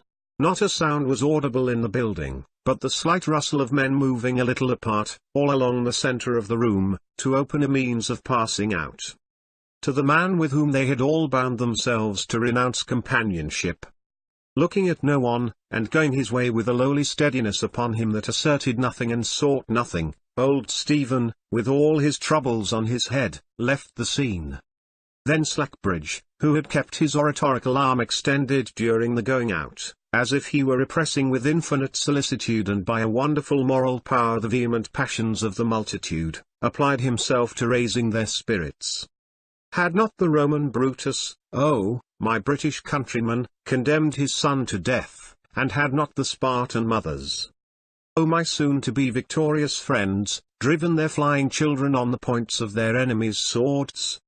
Then was it not the sacred duty of the men of Coketown, with forefathers before them, an admiring world in company with them, and a posterity to come after them, to hurl out traitors from the tents they had pitched in a sacred and a godlike cause? The winds of heaven answered yes, and bore yes, east, west, north, and south. And consequently 3 cheers for the United Aggregate Tribunal. Slackbridge acted as fugleman, and gave the time. The multitude of doubtful faces, a little conscience-stricken, brightened at the sound, and took it up. Private feeling must yield to the common cause. Hurrah! The roof yet vibrated with the cheering, when the assembly dispersed. Thus easily did Stephen Blackpool fall into the loneliest of lives, the life of solitude among a familiar crowd. The stranger in the land who looks into 10,000 faces for some answering look and never finds it, is in cheering society as compared with him who passes 10 averted faces daily, that were once the countenances of friends. Such experience was to be Stephen's now, in every waking moment of his life, at his work, on his way to it and from it, at his door, at his window, everywhere. By general consent, they even avoided that side of the street on which he habitually walked, and left it. Of all the working men, to him only. He had been for many years, a quiet silent man, associating but little with other men, and used to companionship with his own thoughts. He had never known before the strength of the want in his heart for the frequent recognition of a nod, a look, a word, or the immense amount of relief that had been poured into it by drops through such small means. It was even harder than he could have believed possible to separate in his own conscience his abandonment by all his fellows from a baseless sense of shame and disgrace. The first 4 days of his endurance were days so long and heavy, that he began to be appalled by the prospect before him. Not only did he see no Rachel all the time, but he avoided every chance of seeing her. For, although he knew that the prohibition did not yet formally extend to the women working in the factories, he found that some of them with whom he was acquainted were changed to him, and he feared to try others, and dreaded that Rachel might be even singled out from the rest if she were seen in his company. So, he had been quite alone during the 4 days, and had spoken to no one. When, as he was leaving his work at night, a young man of a very light complexion accosted him in the street. "Your name's Blackpool, ain't it?" said the young man. Stephen coloured to find himself with his hat in his hand. In his gratitude for being spoken to, or in the suddenness of it, or both, he made a feint of adjusting the lining, and said, "Yes." "You are the hand they have sent to Coventry, I mean?" said Bitzer, the very light young man in question. Stephen answered yes, again. "I supposed so, from their all appearing to keep away from you. Mr. Bounderby wants to speak to you. You know his house, don't you?" Stephen said yes, again. "Then go straight up there, will you?" said Bitzer. "You are expected, and have only to tell the servant it's you. I belong to the bank, so, if you go straight up without me, I was sent to fetch you, you'll save me a walk." Stephen, whose way had been in the contrary direction, turned about, and betook himself as in duty bound, to the red brick castle of the giant Bounderby. Chapter 5. Men and Masters. "Well, Stephen," said Bounderby, in his windy manner, "what's this I hear? What have these pests of the earth been doing to you? Come in, and speak up." It was into the drawing-room that he was thus bidden. A tea-table was set out, and Mr. Bounderby's young wife, and her brother, and a great gentleman from London, were present. to whom Stephen made his obeisance, closing the door and standing near it, with his hat in his hand. "This is the man I was telling you about, Harthouse," said Mr. Bounderby. The gentleman he addressed, who was talking to Mrs. Bounderby on the sofa, got up, saying in an indolent way, "Oh really?" and dawdled to the hearthrug where Mr. Bounderby stood. "Now," said Bounderby, "speak up." After the 4 days he had passed, this address fell rudely and discordantly on Stephen's ear. Besides being a rough handling of his wounded mind, it seemed to assume that he really was the self-interested deserter he had been called. "What were it, sir," said Stephen, "as ye were pleased to want wi' me?" "Why, I have told you," returned Bounderby. "Speak up like a man, since you are a man, and tell us about yourself and this combination." "Wi' your pardon, sir," said Stephen Blackpool, "I ha' nowt to sen about it." Mr. Bounderby, who was always more or less like a wind, finding something in his way here, began to blow at it directly. "Now, look here, Harthouse," said he, "here's a specimen of 'em. When this man was here once before, I warned this man against the mischievous strangers who are always about, and who ought to be hanged wherever they are found, and I told this man that he was going in the wrong direction. Now, would you believe it, that although they have put this mark upon him, he is such a slave to them still, that he's afraid to open his lips about them? I said as I had nowt to sen, sir, not as I was fearful o' opening my lips. You said, ah, I know what you said, more than that, I know what you mean, you see. Not always the same thing, by the Lord Harry. Quite different things. You had better tell us at once, that fellow Slackbridge is not in the town, stirring up the people to mutiny, and that he is not a regular qualified leader of the people, that is, a most confounded scoundrel. You had better tell us so at once, you can't deceive me. You want to tell us so. Why don't you? I'm as sorry as you, sir, when the people's leaders is bad, said Stephen, shaking his head. They tax such as offers. Haply 'tis now the smallest to their misfortunes when they can get no better. The wind began to get boisterous. Now, you'll think this pretty well, Harthouse, said Mr. Bounderby. You'll think this tolerably strong. You'll say, upon my soul this is a tidy specimen of what my friends have to deal with, but this is nothing, sir. You shall hear me ask this man a question. Pray, Mr. Blackpool, wind springing up very fast, may I take the liberty of asking you how it happens that you refused to be in this combination? How't he happens? Ah, said Mr. Bounderby, with his thumbs in the arms of his coat, and jerking his head and shutting his eyes in confidence with the opposite wall, how it happens. I'd liefer not come to tea, sir, but sin you put dh question, and not wanton tea be ill manner, I'll answer. I ha passed a promise. Not to me, you know, said Bounderby. Gusty weather with deceitful calms. One now prevailing. Oh no, sir. Not to you. As for me, any consideration for me has had just nothing at all to do with it, said Bounderby, still in confidence with the wall. If only Josiah Bounderby of Coketown had been in question, you would have joined and made no bones about it? Why yes, sir. 'Tis true. Though he knows, said Mr. Bounderby, now blowing a gale, that there are a set of rascals and rebels whom transportation is too good for. Now, Mr. Harthouse, you have been knocking about in the world some time. Did you ever meet with anything like that man out of this blessed country? And Mr. Bounderby pointed him out for inspection, with an angry finger. Nay, ma'am, said Stephen Blackpool, staunchly protesting against the words that had been used, and instinctively addressing himself to Louisa, after glancing at her face. Not rebels, nor yet rascals. Now to th kind, ma'am, now to th kind. They've not done me a kindness, ma'am, as I know and feel. But there's not a dozen men among 'em, ma'am, a dozen?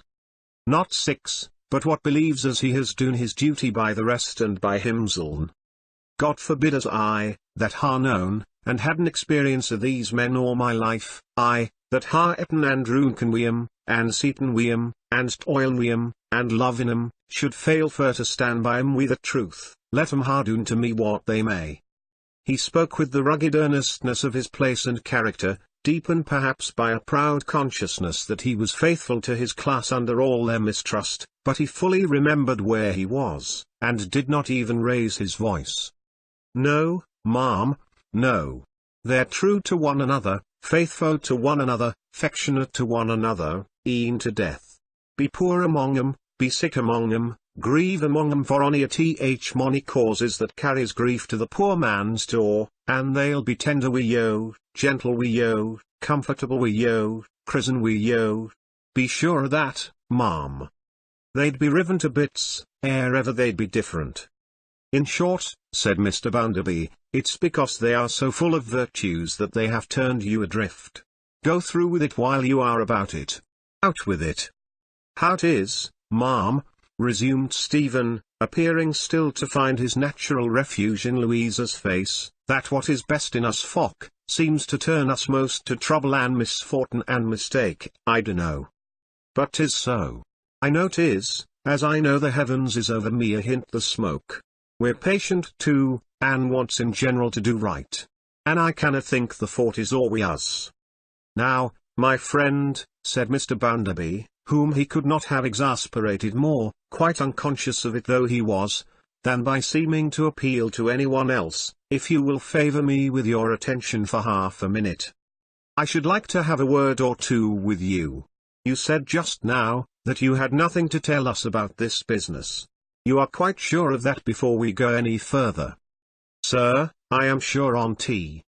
He is a gentleman from London present. Mr. Bounderby made a backhanded point at Mr. James Harthouse with his thumb, a Parliament gentleman. I should like him to hear a short bit of dialogue between you and me. Instead of taking the substance of it, for I know precious well, beforehand, what it will be, nobody knows better than I do, take notice. Instead of receiving it on trust from my mouth. Stephen bent his head to the gentleman from London, and showed a rather more troubled mind than usual. He turned his eyes involuntarily to his former refuge, but at a look from that quarter, expressive though instantaneous, he settled them on Mr. Bounderby's face. Now, what do you complain of? Asked Mr. Bounderby. I ha not come here, sir, Stephen reminded him, to complain.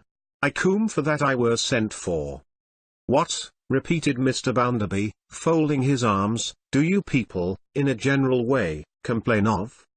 Stephen looked at him with some little irresolution for a moment, and then seemed to make up his mind. Sir, I were never good at showing ot, though I ha hadden my share in feeling ot. Deed we are in a muddle, sir. Look round town, so rich as 'tis, and see the numbers of people as has been broughten into bin here, for to weave, and to card, and to piece out a living, or the same one way, somehows, twixt their cradles and their graves. Look how we live, and where we live. And in what numbers, and by what chances, and we what sameness, and look how the mills is all us a-going, and how they never works us no nigh to ony decent object, cept in all us, death. Look how you considers of us, and writes of us, and talks of us, and goes up wi' your deputations to secretaries of state bout us, and how you are all us right, and how we are all us wrong, and never hadden no reason in us sin ever we were born. Look how this ha grown, sir, bigger and bigger, broader and broader, harder and harder, fro year to year, fro generation unto generation. Who can look on t, sir, and fairly tell a man 'tis not a muddle? Of course, said Mr. Bounderby. Now perhaps you'll let the gentleman know, how you would set this muddle, as you're so fond of calling it, to rights. I dunno, sir. I canna be expectant to tea. 'Tis not me as should be look into for that, sir. 'Tis them as is put o'er me, and o'er all the rest of us. What do they tack upon themseln, sir, if not to dot? I'll tell you something towards it, at any rate, returned Mr. Bounderby. We will make an example of half a dozen Slackbridges. We'll indict the blackguards for felony, and get 'em shipped off to penal settlements. Stephen gravely shook his head. "Don't tell me we won't, man," said Mr. Bounderby, by this time blowing a hurricane, "because we will, I tell you." "Sir," returned Stephen, with the quiet confidence of absolute certainty, "if yo was to tack 100 slackbridges, or as there is, and or the number 10 times towed, and was to sew 'em up in separate sacks, and sink 'em in the deepest ocean as were made ere ever dry land coom to be, yo'd leave the muddle just where 'tis." "Mischievous strangers," said Stephen, with an anxious smile, "when ha' we not hearn, I am sure, sin ever we can call to mind, mischievous strangers. 'Tis not by them the trouble's made, sir. 'Tis not wi' them commences. I have no favour for 'em, I ha' no reason to favour them, but 'tis hopeless and useless to dream o' talking them fro their trade, 'stead o' talking their trade fro them. All that's now about me in this room were here afore I coom, and will be here when I am gone. Put that clock aboard a ship and pack it off to Norfolk Island, and the time will go on just the same. So 'tis we Slackbridge every bit." Reverting for a moment to his former refuge, he observed a cautionary movement of her eyes towards the door. Stepping back, he put his hand upon the lock. But he had not spoken out of his own will and desire, and he felt it in his heart a noble return for his late injurious treatment to be faithful to the last to those who had repudiated him. He stayed to finish what was in his mind. "Sir, I canna, wi' my little learning and my common way, tell the gentleman what will better or this, though some working men of this town could, above my powers, but I can tell him what I know will never do tea. The strong hand will never do tea. Victory and triumph will never do tea. Agreeing for to mak one side unnaturally awless and for ever right, and to the side unnaturally awless and for ever wrong, will never, never do tea. Nor yet letting alone will never do tea. Let thousands upon thousands alone, or leading the like lives and or for and into the like muddle, and they will be as one, and yo will be as another, we a black unpassable world betwixt yo, just as long or short a time as zik like misery can last. Not drawing nigh to folk, we kindness and patience and cheery ways, that so draws nigh to one another in their money troubles, and so cherishes one another in their distresses we what they need themesalon, like, I humbly believe, as no people the gentleman ha seen in or his travels can beat, will never do tea till sun turns eyes. Most who or, rating 'em as so much power, and regulating 'em as if they was figures in a zoom, or machines, without loves and likens, without memories and inclinations, without souls to weary and souls to hope. When all goes quiet, dragging on we 'em as if they'd now to kind, and when all goes on quiet, reproaching 'em for their want of such humanly feelings in their dealings we yo, this will never do tea, sir, till God's work is on made. Stephen stood with the open door in his hand, waiting to know if anything more were expected of him. "Just stop a moment," said Mr. Bounderby, excessively red in the face. "I told you, the last time you were here with a grievance, that you had better turn about and come out of that. And I also told you, if you remember, that I was up to the Gold Spoon lookout. I were not up to tea myseln, sir, I do assure you. Now it's clear to me," said Mr. Bounderby, "that you are one of those chaps who have always got a grievance. And you go about, sowing it and raising crops. That's the business of your life, my friend." Stephen shook his head, mutely protesting that indeed he had other business to do for his life. "You are such a waspish, raspish, ill-conditioned chap, you see," said Mr. Bounderby, "that even your own union, the men who know you best, will have nothing to do with you. I never thought those fellows could be right in anything, but I tell you what. I so far go along with them for a novelty, that I'll have nothing to do with you either." Stephen raised his eyes quickly to his face. "You can finish off what you're at," said Mr. Bounderby, with a meaning nod, "and then go elsewhere." "Sir, yo know weel," said Stephen expressively, "that if I canna get work wi' yo, I canna get it elsewhere." The reply was, "What I know, and what you know, you know. I have no more to say about it." Stephen glanced at Louisa again, but her eyes were raised to his no more, therefore, with a sigh, and saying, barely above his breath, "Heaven help us all in this world." He departed. Chapter 6. Fading away. It was falling dark when Stephen came out of Mr. Bounderby's house. The shadows of night had gathered so fast, that he did not look about him when he closed the door, but plodded straight along the street. Nothing was further from his thoughts than the curious old woman he had encountered on his previous visit to the same house, when he heard a step behind him that he knew, and turning, saw her in Rachel's company. He saw Rachel first, as he had heard her only. "Ah, Rachel, my dear. Mrs. Thou we her. Well, and now you are surprised to be sure, and with reason I must say," the old woman returned. "Here I am again, you see." "But how we Rachel?" said Stephen, falling into their step. Walking between them, and looking from the one to the other. "Why, I come to be with this good lass pretty much as I came to be with you," said the old woman, cheerfully, taking the reply upon herself. "My visiting time is later this year than usual, for I have been rather troubled with shortness of breath, and so put it off till the weather was fine and warm. For the same reason I don't make all my journey in one day, but divide it into 2 days, and get a bed tonight at the Travellers' Coffee House down by the railroad, a nice clean house, and go back Parliamentary at 6 in the morning. Well, but what has this to do with this good lass, says you? I'm going to tell you. I have heard of Mr. Bounderby being married.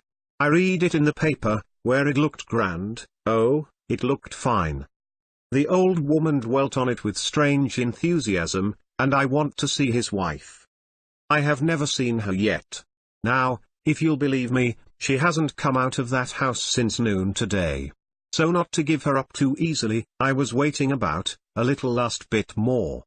When I passed close to this good lass 2 or 3 times, and her face being so friendly I spoke to her, and she spoke to me. There," said the old woman to Stephen, "you can make all the rest out for yourself now, a deal shorter than I can, I dare say." Once again, Stephen had to conquer an instinctive propensity to dislike this old woman, though her manner was as honest and simple as a manner possibly could be. With a gentleness that was as natural to him as he knew it to be to Rachel, he pursued the subject that interested her in her old age. "Well, missus," said he, "I ha' seen the lady, and she were young and handsome. We find dark thinking eyes, and a still way, Rachel, as I ha' never seen the like on." "Young and handsome?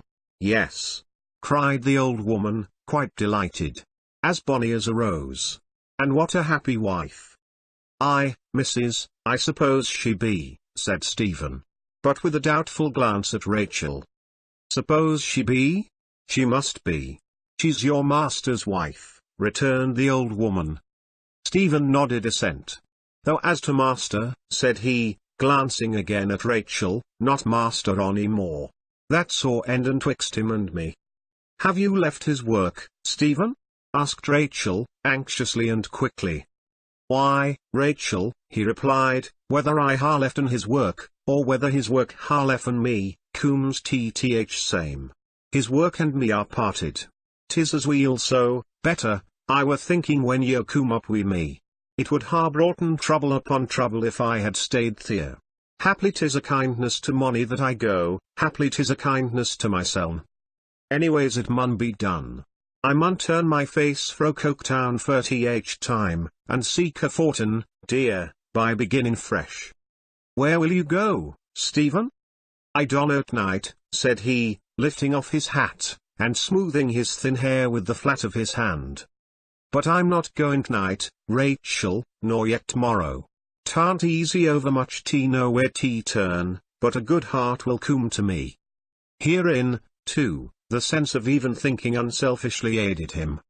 Before he had so much as closed Mr. Bounderby's door, he had reflected that at least his being obliged to go away was good for her, as it would save her from the chance of being brought into question for not withdrawing from him. Though it would cost him a hard pang to leave her, and though he could think of no similar place in which his condemnation would not pursue him, perhaps it was almost a relief to be forced away from the endurance of the last 4 days, even to unknown difficulties and distresses. So he said, with truth, I'm more leetsome, Rachel, under tea, than I couldn't ha believed. It was not her part to make his burden heavier. She answered with her comforting smile, and the three walked on together. Age, especially when it strives to be self-reliant and cheerful, finds much consideration among the poor.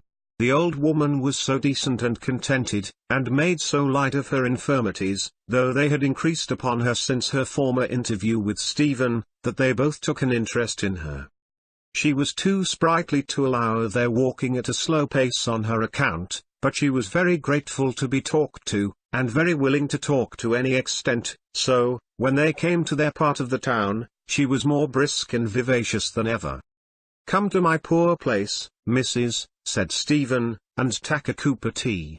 Rachel will come then, and afterwards I'll see thee safety thy traveller's lodging. Tea may be long, Rachel, ere ever I hearty chance of thy company argent." They complied, and the three went on to the house where he lodged. When they turned into a narrow street, Stephen glanced at his window with a dread that always haunted his desolate home, but it was open, as he had left it, and no one was there.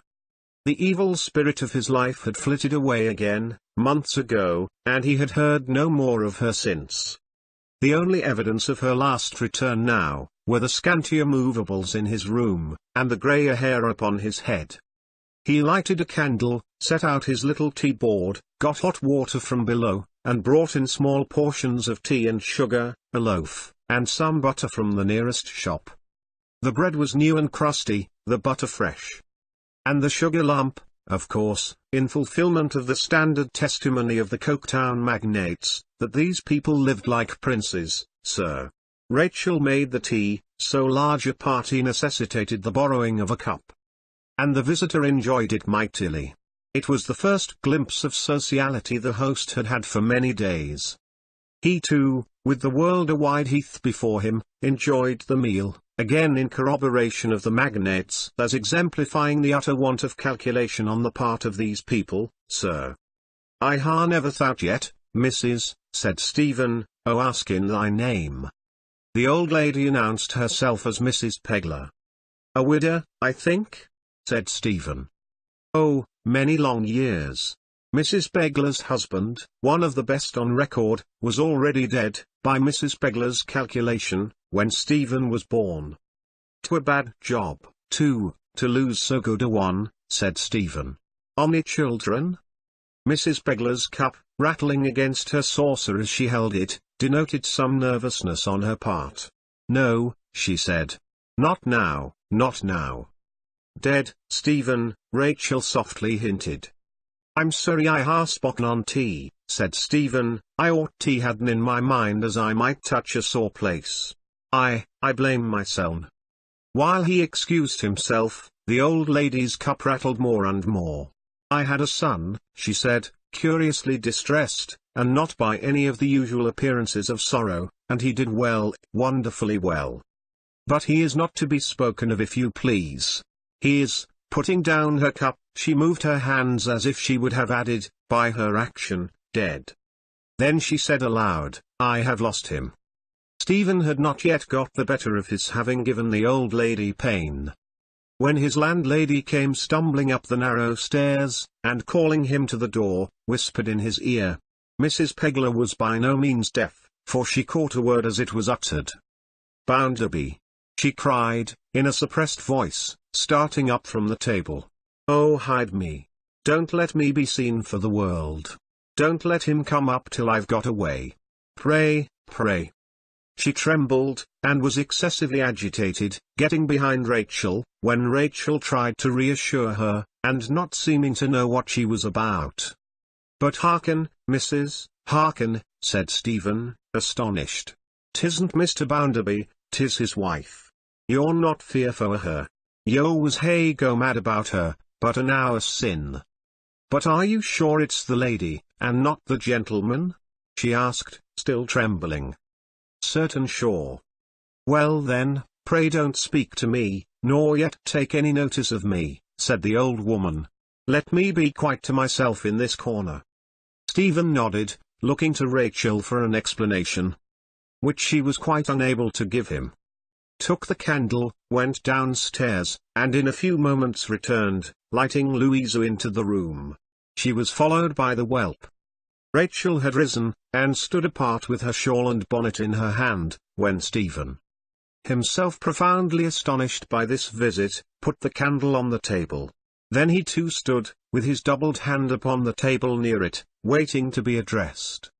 For the first time in her life Louisa had come into one of the dwellings of the Coketown Hands. For the first time in her life she was face to face with anything like individuality in connection with them. She knew of their existence by hundreds and by thousands. She knew what results in work a given number of them would produce in a given space of time. She knew them in crowds passing to and from their nests, like ants or beetles. But she knew from her reading infinitely more of the ways of toiling insects than of these toiling men and women. Something to be worked so much and paid so much, and there ended, something to be infallibly settled by laws of supply and demand, something that blundered against those laws, and floundered into difficulty. Something that was a little pinched when wheat was dear, and overate itself when wheat was cheap.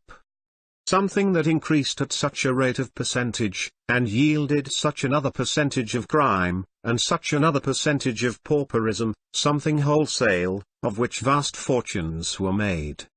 Something that occasionally rose like a sea, and did some harm and waste, chiefly to itself, and fell again. This she knew the Coketown Hands to be. But, she had scarcely thought more of separating them into units, than of separating the sea itself into its component drops. She stood for some moments looking round the room. From the few chairs, the few books, the common prints, and the bed, she glanced to the two women, and to Stephen. "I have come to speak to you, in consequence of what passed just now. I should like to be serviceable to you, if you will let me. Is this your wife?" Rachel raised her eyes, and they sufficiently answered no, and dropped again. "I remember," said Louisa, reddening at her mistake, "I recollect, now, to have heard your domestic misfortunes spoken of, though I was not attending to the particulars at the time. It was not my meaning to ask a question that would give pain to anyone here. If I should ask any other question that may happen to have that result, give me credit, if you please, for being in ignorance how to speak to you as I ought." As Stephen had but a little while ago instinctively addressed himself to her, so she now instinctively addressed herself to Rachel. Her manner was short and abrupt, yet faltering and timid. "He has told you what has passed between himself and my husband? You would be his first resource, I think." "I have heard the end of it, young lady," said Rachel. "Did I understand, that, being rejected by one employer, he would probably be rejected by all? I thought he said as much. The chances are very small, young lady, next to nothing, for a man who gets a bad name among them." "What shall I understand that you mean by a bad name?" "The name of being troublesome." "Then, by the prejudices of his own class, and by the prejudices of the other. He is sacrificed alike? Are the two so deeply separated in this town, that there is no place whatever for an honest workman between them?" Rachel shook her head in silence. "He fell into suspicion," said Louisa, "with his fellow weavers, because he had made a promise not to be one of them. I think it must have been to you that he made that promise. Might I ask you why he made it?" Rachel burst into tears. "I didn't seek it of him, poor lad. I prayed him to avoid trouble for his own good, little thinking he'd come to it through me. But I know he'd die 100 deaths, ere ever he'd break his word. I know that of him well." Stephen had remained quietly attentive, in his usual thoughtful attitude, with his hand at his chin. He now spoke in a voice rather less steady than usual. "No one, excepting myself, can ever know what honor, and what love, and respect, I bear to Rachel, or we what cause. When I passed that promise, I told her true, she were angel of my life. 'Twere a solemn promise. 'Tis gone fro me, for ever." Louisa turned her head to him, and bent it with a deference that was new in her. She looked from him to Rachel, and her features softened. "What will you do?" she asked him. And her voice had softened too. "Well, ma'am," said Stephen, making the best of it, with a smile, "when I ha' finished off, I mun quit this part, and try another. Fortnet or misfortnet, a man can but try, there's nowt to be done wi' tryin', 'cept laying down and dying." "How will you travel?" "Afoot, my kind lady, afoot." Louisa coloured, and a purse appeared in her hand. The rustling of a banknote was audible, as she unfolded one and laid it on the table. "Rachel, will you tell him, for you know how, without offence, that this is freely his, to help him on his way? Will you entreat him to take it?" "I canna do that, young lady," she answered, turning her head aside. "Bless you for thinking of the poor lad wi' such tenderness. But 'tis for him to know his heart, and what is right according to it." Louisa looked, in part incredulous, in part frightened, in part overcome with quick sympathy, when this man of so much self-command, who had been so plain and steady through the late interview, lost his composure in a moment, and now stood with his hand before his face. She stretched out hers, as if she would have touched him, then checked herself, and remained still. "Not een Rachel," said Stephen, when he stood again with his face uncovered. "Could mak sich a kind offerin', by ony words, kinder. T show that I'm not a man wi'out reason and gratitude, I'll tak £2. I'll borrow tea for tea, pay tea back. 'Twill be the sweetest work as ever I ha' done, that puts it in my power to acknowledge once more my lust and thankfulness for this present action." She was fain to take up the note again, and to substitute the much smaller sum he had named. He was neither courtly, nor handsome, nor picturesque, in any respect. And yet his manner of accepting it, and of expressing his thanks without more words, had a grace in it that Lord Chesterfield could not have taught his son in a century. Tom had sat upon the bed, swinging one leg and sucking his walking-stick with sufficient unconcern. Until the visit had attained this stage. Seeing his sister ready to depart, he got up, rather hurriedly, and put in a word. "Just wait a moment, Lou. Before we go, I should like to speak to him a moment. Something comes into my head. If you'll step out on the stairs, Blackpool, I'll mention it. Never mind a light, man." Tom was remarkably impatient of his moving towards the cupboard, to get one. "It don't want a light." Stephen followed him out, and Tom closed the room door, and held the lock in his hand. "I say," he whispered, "I think I can do you a good turn. Don't ask me what it is, because it may not come to anything. But there's no harm in my trying." His breath fell like a flame of fire on Stephen's ear, it was so hot. "That was our light porter at the bank," said Tom, "who brought you the message tonight. I call him our light porter, because I belong to the bank too." Stephen thought, what a hurry he is in. He spoke so confusedly. "Well," said Tom. "Now look here. When are you off?" "T-day's Monday," replied Stephen, considering. "Why, sir, Friday or Saturday, nigh bout." "Friday or Saturday," said Tom. "Now look here. I am not sure that I can do you the good turn I want to do you. That's my sister, you know, in your room, but I may be able to, and if I should not be able to, there's no harm done. So I tell you what. You'll know our light porter again?" "Yes, sure," said Stephen. "Very well," returned Tom. "When you leave work of a night, between this and your going away, just hang about the bank an hour or so, will you? Don't take on, as if you meant anything. If he should see you hanging about there, because I shan't put him up to speak to you, unless I find I can do you the service I want to do you. In that case he'll have a note or a message for you, but not else. Now look here. You are sure you understand?"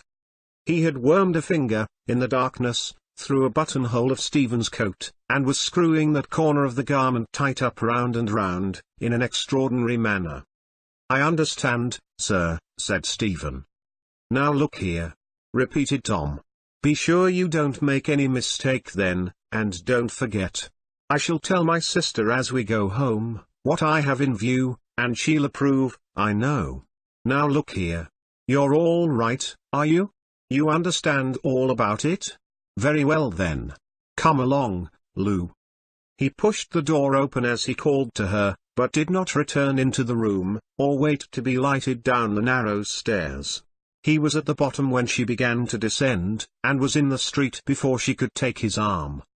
Mrs. Begler remained in her corner until the brother and sister were gone, and until Stephen came back with the candle in his hand. She was in a state of inexpressible admiration of Mrs. Bounderby, and, like an unaccountable old woman, wept, because she was such a pretty dear. Yet Mrs. Begler was so flurried lest the object of her admiration should return by chance, or anybody else should come, that her cheerfulness was ended for that night. It was late too, to people who rose early and worked hard, therefore the party broke up, and Stephen and Rachel escorted their mysterious acquaintance to the door of the Travellers' Coffee House, where they parted from her. They walked back together to the corner of the street where Rachel lived, and as they drew nearer and nearer to it, silence crept upon them. When they came to the dark corner where their unfrequent meetings always ended, they stopped, still silent, as if both were afraid to speak. "I shall strive to see thee again, Rachel, afore I go, but if not." "Thou wilt not, Stephen, I know. 'Tis better that we make up our minds to be open wi' one another. Thought allus right. 'Tis bolder and better. I ha' been thinking then, Rachel, that as 'tis but a day or two that remains, 'twere better for thee, my dear, not to be seen wi' me. 'T might bring thee into trouble, for no good. 'Tis not for that, Stephen, that I mind. But thou know'st our old agreement. 'Tis for that." "Well, well," said he. "'Tis better, anyways. Thou'lt write to me, and tell me all that happens, Stephen?" "Yes. What can I say now, but heaven be with thee, heaven bless thee, heaven thank thee and reward thee. May it bless thee, Stephen, too, in all thy wanderings, and send thee peace and rest at last." "I towed thee, my dear," said Stephen Blackpool, that night, "that I would never see or think on anything that angered me, but thou, so much better than me, shouldst be beside it. Thought beside it now. Thou makest me see it wi' a better eye. Bless thee. Good night. Goodbye." It was but a hurried parting in a common street, yet it was a sacred remembrance to these two common people. Utilitarian economists, skeletons of schoolmasters, commissioners of fact, genteel and used-up infidels, gabblers of many little dog's-eared creeds, the poor you will have always with you. Cultivate in them, while there is yet time, the utmost graces of the fancies and affections, to adorn their lives so much in need of ornament, or, in the day of your triumph, when romance is utterly driven out of their souls, and they and the bare existence stand face to face, reality will take a wolfish turn, and make an end of you. Stephen worked the next day, and the next, uncheered by a word from anyone, and shunned in all his comings and goings as before. At the end of the second day, he saw land. At the end of the third, his loom stood empty. He had overstayed his hour in the street outside the bank, on each of the 2 first evenings, and nothing had happened there, good or bad. That he might not be remiss in his part of the engagement, he resolved to wait full 2 hours, on this third and last night. There was the lady who had once kept Mr. Bounderby's house, sitting at the first-floor window as he had seen her before, and there was the light porter, sometimes talking with her there, and sometimes looking over the blind below which had bank upon it, and sometimes coming to the door and standing on the steps for a breath of air. When he first came out, Stephen thought he might be looking for him, and passed near, but the light porter only cast his winking eyes upon him slightly, and said nothing. 2 hours were a long stretch of lounging about, after a long day's labour. Stephen sat upon the step of a door, leaned against a wall under an archway, strolled up and down, listened for the church clock, stopped and watched children playing in the street. Some purpose or other is so natural to every one, that a mere loiterer always looks and feels remarkable. When the first hour was out, Stephen even began to have an uncomfortable sensation upon him of being for the time a disreputable character. Then came the lamplighter, and 2 lengthening lines of light all down the long perspective of the street, until they were blended and lost in the distance.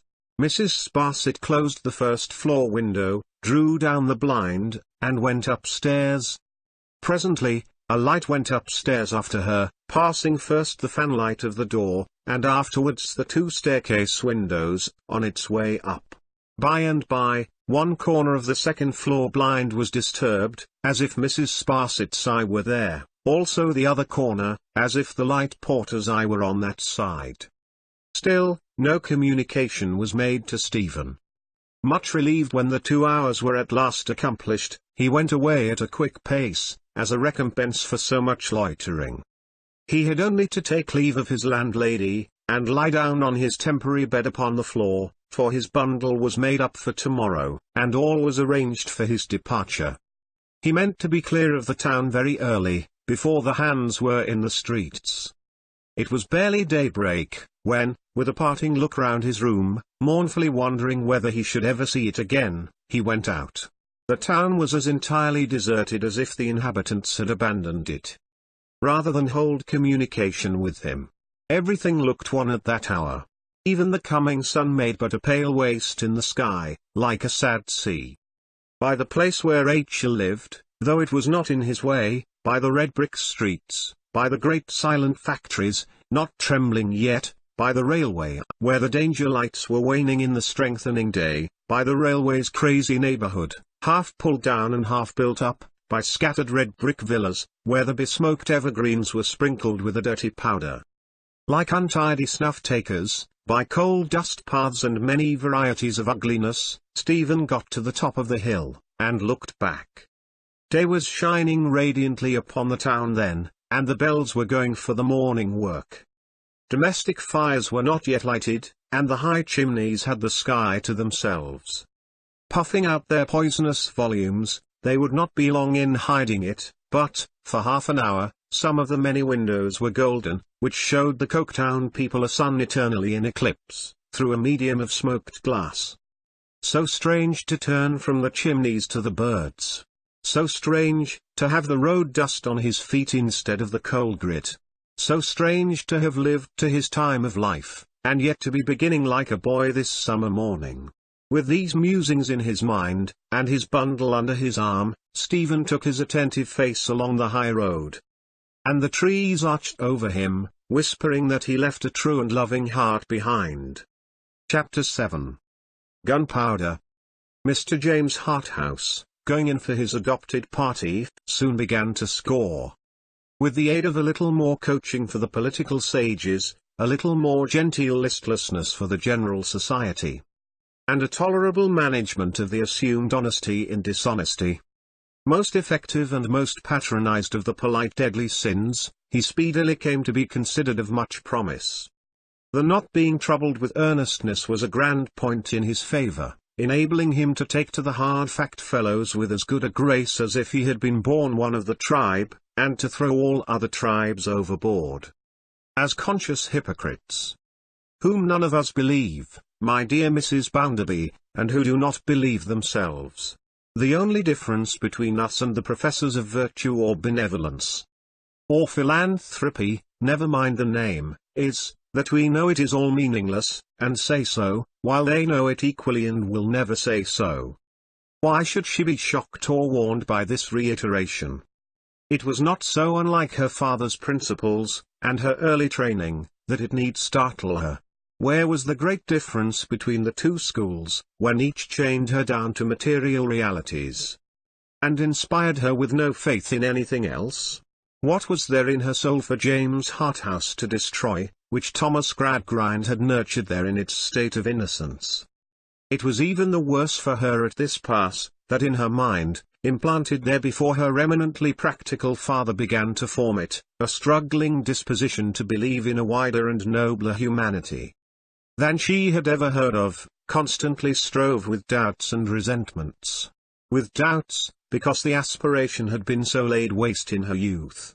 With resentments, because of the wrong that had been done her, if it were indeed a whisper of the truth, upon a nature long accustomed to self-suppression, thus torn and divided.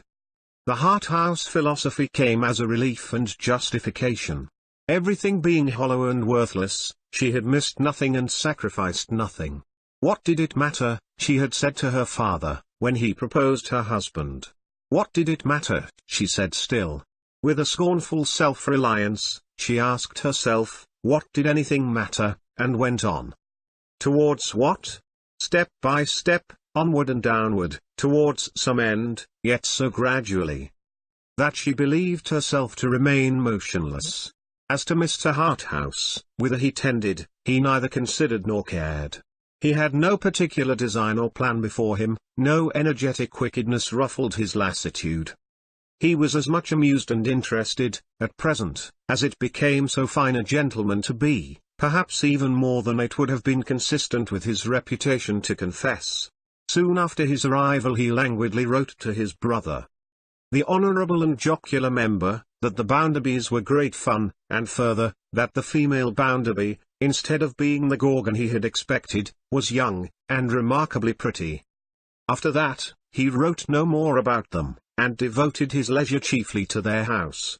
He was very often in their house, in his flittings and visitings about the Coketown district, and was much encouraged by Mr. Bounderby. It was quite in Mr. Bounderby's gusty way to boast to all his world that he didn't care about your highly connected people, but that if his wife Tom Gradgrind's daughter did, she was welcome to their company. Mr. James Harthouse began to think it would be a new sensation, if the face which changed so beautifully for the whelp, would change for him. He was quick enough to observe, he had a good memory, and did not forget a word of the brother's revelations. He interwove them with everything he saw of the sister, and he began to understand her. To be sure, the better and profounder part of her character was not within his scope of perception, for in natures, as in seas, depth answers unto depth, but he soon began to read the rest with a student's eye.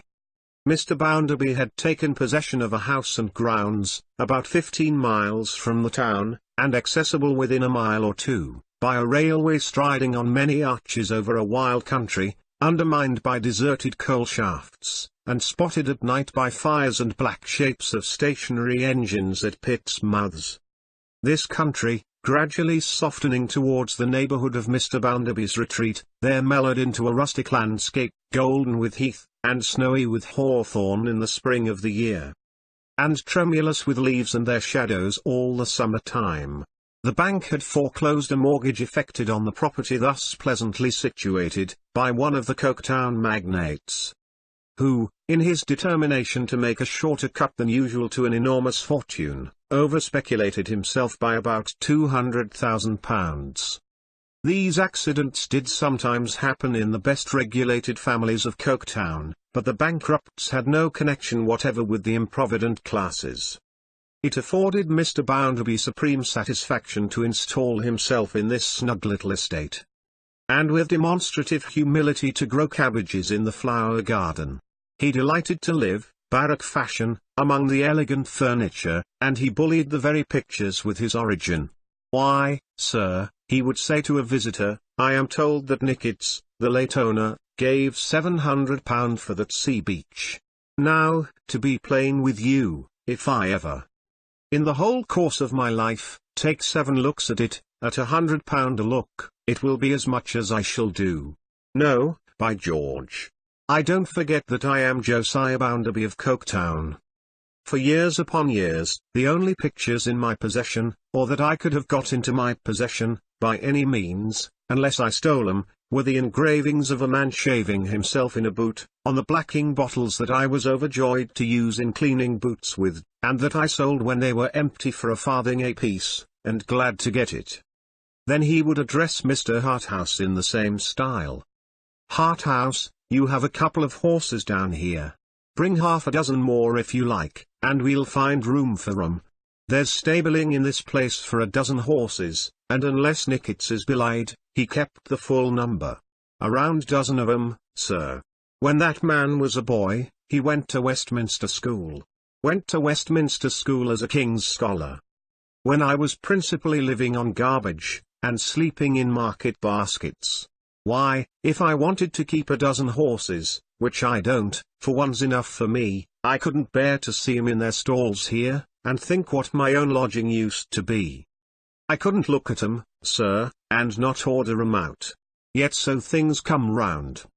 You see this place, You know what sort of a place it is. You are aware that there's not a completer place of its size in this kingdom or elsewhere, I don't care where, and here, got into the middle of it, like a maggot into a nut, is Josiah Bounderby. While Nickits, as a man came into my office, and told me yesterday, Nickits, who used to act in Latin, in the Westminster School plays, with the Chief Justices and nobility of this country applauding him till they were black in the face, is drivelling at this minute, drivelling, sir. In a 5th floor, up a narrow dark back street in Antwerp. It was among the leafy shadows of this retirement, in the long sultry summer days, that Mr. Harthouse began to prove the face which had set him wondering when he first saw it, and to try if it would change for him. Mrs. Bounderby, I esteem it a most fortunate accident that I find you alone here. I have for some time had a particular wish to speak to you. It was not by any wonderful accident that he found her, the time of day being that at which she was always alone, and the place being her favourite resort. It was an opening in a dark wood, where some felled trees lay, and where she would sit watching the fallen leaves of last year, as she had watched the falling ashes at home. He sat down beside her, with a glance at her face. Your brother. My young friend Tom. Her colour brightened, and she turned to him with a look of interest. I never in my life, he thought, saw anything so remarkable and so captivating as the lighting of those features. His face betrayed his thoughts, perhaps without betraying him, for it might have been according to its instructions so to do. Pardon me. The expression of your sisterly interest is so beautiful, Tom should be so proud of it. I know this is inexcusable, but I am so compelled to admire. Being so impulsive, she said composedly. Mrs. Bounderby, you know I make no pretence with you. You know I am a sordid piece of human nature, ready to sell myself at any time for any reasonable sum, and altogether incapable of any Arcadian proceeding whatever. I am waiting, she returned, for your further reference to my brother. You are rigid with me, and I deserve it. I am as worthless a dog as you will find, except that I am not false. But you surprised and started me from my subject, which was your brother. I have an interest in him. Have you an interest in anything, Mr. Harthouse? She asked, half incredulously and half gratefully. If you had asked me when I first came here, I should have said no. I must say now, even at the hazard of appearing to make a pretense, and of justly awakening your incredulity, yes. She made a slight movement, as if she were trying to speak, but could not find voice. At length she said, Mr. Harthouse, I give you credit for being interested in my brother. Thank you. I claim to deserve it. You know how little I do claim, but I will go that length. You have done so much for him, you are so fond of him, your whole life, Mrs. Bounderby, expresses such charming self-forgetfulness on his account. Pardon me again, I am running wide of the subject. I am interested in him for his own sake. She had made the slightest action possible, as if she would have risen in a hurry and gone away. He had turned the course of what he said at that instant, and she remained. Mrs. Bounderby, he resumed, in a lighter manner, and yet with a show of effort in assuming it, which was even more expressive than the manner he dismissed, it is no irrevocable offence in a young fellow of your brother's years, if he is heedless, inconsiderate, and expensive, a little dissipated, in the common phrase. Is he? Yes. Allow me to be frank. Do you think he games at all? I think he makes bets. Mr. Harthouse waiting, as if that were not her whole answer, she added, I know he does. Of course he loses? Yes. Everybody does lose who bets. May I hint at the probability of your sometimes supplying him with money for these purposes? She sat, looking down, but, at this question, raised her eyes searchingly and a little resentfully. Acquit me of impertinent curiosity, my dear Mrs. Bounderby. I think Tom may be gradually falling into trouble, and I wish to stretch out a helping hand to him from the depths of my wicked experience. Shall I say again, for his sake? Is that necessary? She seemed to try to answer, but nothing came of it. Candidly to confess everything that has occurred to me, said James Harthouse, again gliding with the same appearance of effort into his more airy manner, "I will confide to you my doubt whether he has had many advantages.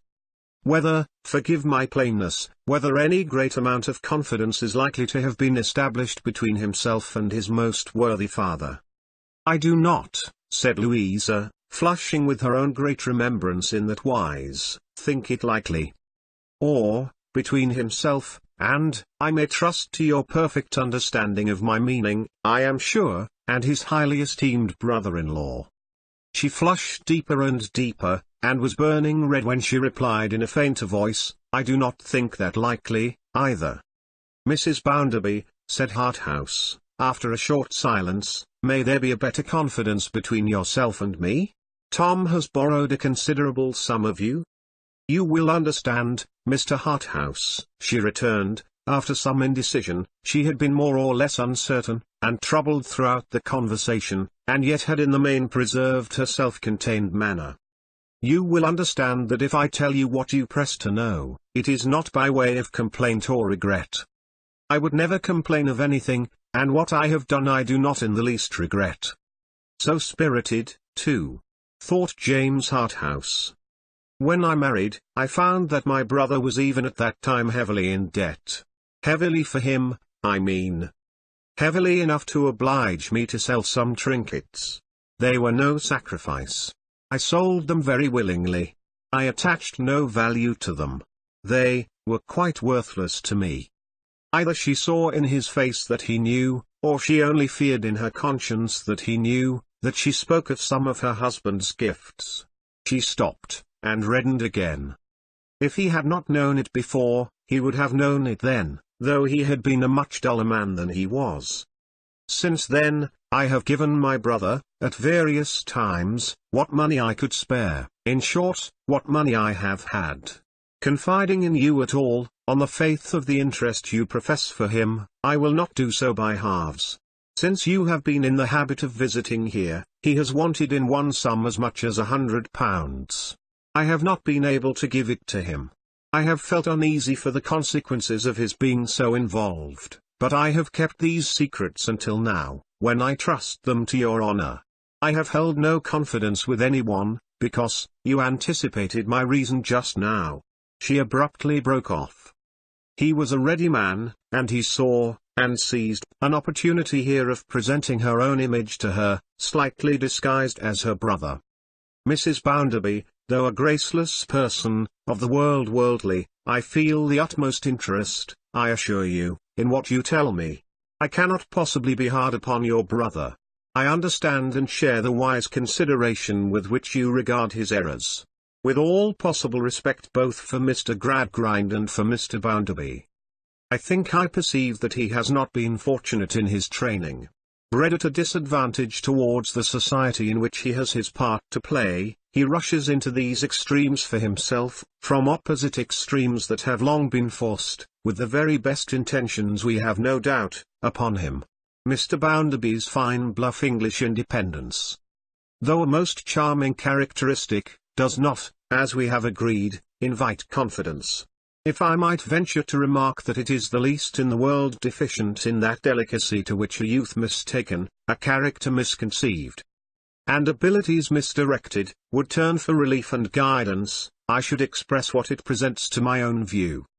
As she sat looking straight before her, across the changing lights upon the grass into the darkness of the wood beyond, he saw in her face her application of his very distinctly uttered words. "All allowance," he continued, "must be made. I have one great fault to find with Tom, however, which I cannot forgive, and for which I take him heavily to account." Louisa turned her eyes to his face, and asked him what fault was that? "Perhaps," he returned, "I have said enough. Perhaps it would have been better, on the whole, if no allusion to it had escaped me. You will arm me, Mr. Harthouse. Pray let me know it. To relieve you from needless apprehension, and as this confidence regarding your brother, which I prize I am sure above all possible things, has been established between us, I obey. I cannot forgive him for not being more sensible in every word, look, and act of his life, of the affection of his best friend, of the devotion of his best friend, of her unselfishness, of her sacrifice. The return he makes her, within my observation, is a very poor one. What she has done for him demands his constant love and gratitude, not his ill humor and caprice. Careless fellow as I am not so indifferent, Mrs. Bounderby, as to be regardless of this vice in your brother, or inclined to consider it a venial offence. The wood floated before her, for her eyes were suffused with tears. They rose from the deep well, long concealed, and her heart was filled with acute pain that found no relief in them. In a word, it is to correct your brother in this, Mrs. Bounderby, that I must aspire. My better knowledge of his circumstances, and my direction and advice in extricating them, rather valuable. I hope, as coming from a scapegrace on a much larger scale, will give me some influence over him, and all I gain I shall certainly use towards this end. I have said enough, and more than enough. I seem to be protesting that I am a sort of good fellow, when, upon my honor, I have not the least intention to make any protestation to that effect, and openly announce that. I am nothing of the sort. Yonder, among the trees, he added, having lifted up his eyes and looked about. For he had watched her closely until now, is your brother himself, no doubt, just come down. As he seems to be loitering in this direction, it may be as well, perhaps, to walk towards him, and throw ourselves in his way. He has been very silent and doleful of late. Perhaps, his brotherly conscience is touched, if there are such things as consciences. Though, upon my honor, I hear of them much too often to believe in them. He assisted her to rise, and she took his arm, and they advanced to meet the whelp. He was idly beating the branches as he lounged along, or he stooped viciously to rip the moss from the trees with his stick. He was startled when they came upon him while he was engaged in this latter pastime, and his color changed. "Hulloa!" he stammered, "I didn't know you were here." "Whose name, Tom?" said Mr. Harthouse, putting his hand upon his shoulder and turning him, so that they all three walked towards the house together. "Have you been carving on the trees?" "Whose name?"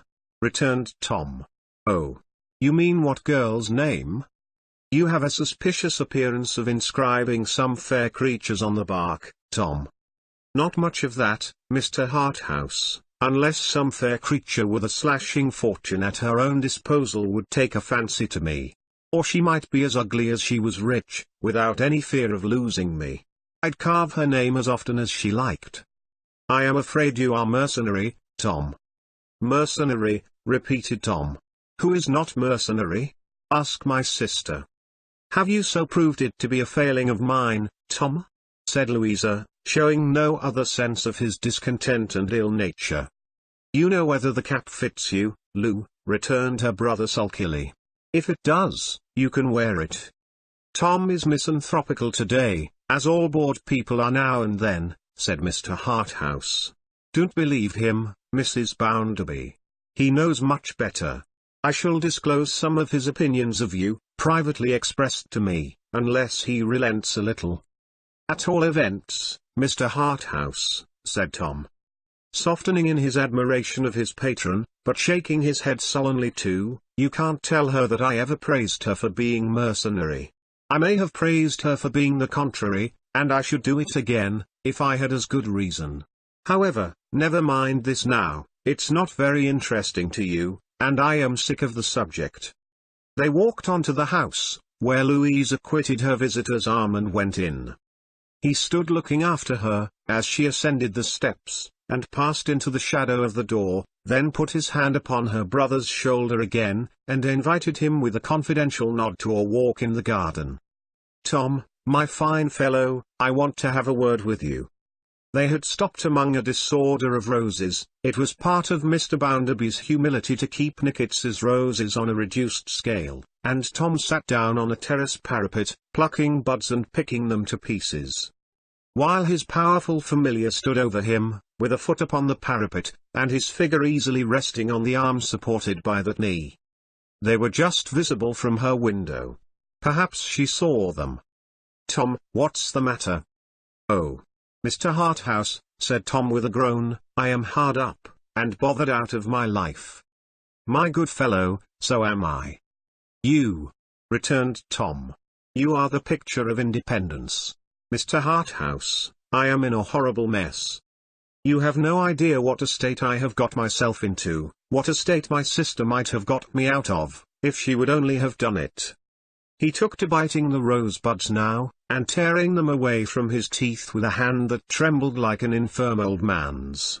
After one exceedingly observant look at him, his companion relapsed into his lightest air. "Tom, you are inconsiderate. You expect too much of your sister. You have had money of her, you dog, you know you have." "Well, Mr. Harthouse, I know I have. How else was I to get it? Here's old Bounderby always boasting that at my age he lived upon twopence a month, or something of that sort. Here's my father drawing what he calls a line, and tying me down to it from a baby, neck and heels. Here's my mother who never has anything of her own, except her complaints. What is a fellow to do for money, and where am I to look for it, if not to my sister?" He was almost crying, and scattered the buds about by dozens. Mr. Harthouse took him persuasively by the coat. "But, my dear Tom, if your sister has not got it—" "Not got it, Mr. Harthouse?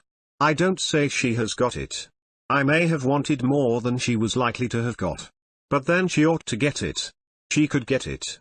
It's of no use pretending to make a secret of matters now. After what I have told you already, you know she didn't marry old Bounderby for her own sake, or for his sake, but for my sake. Then why doesn't she get what I want, out of him, for my sake?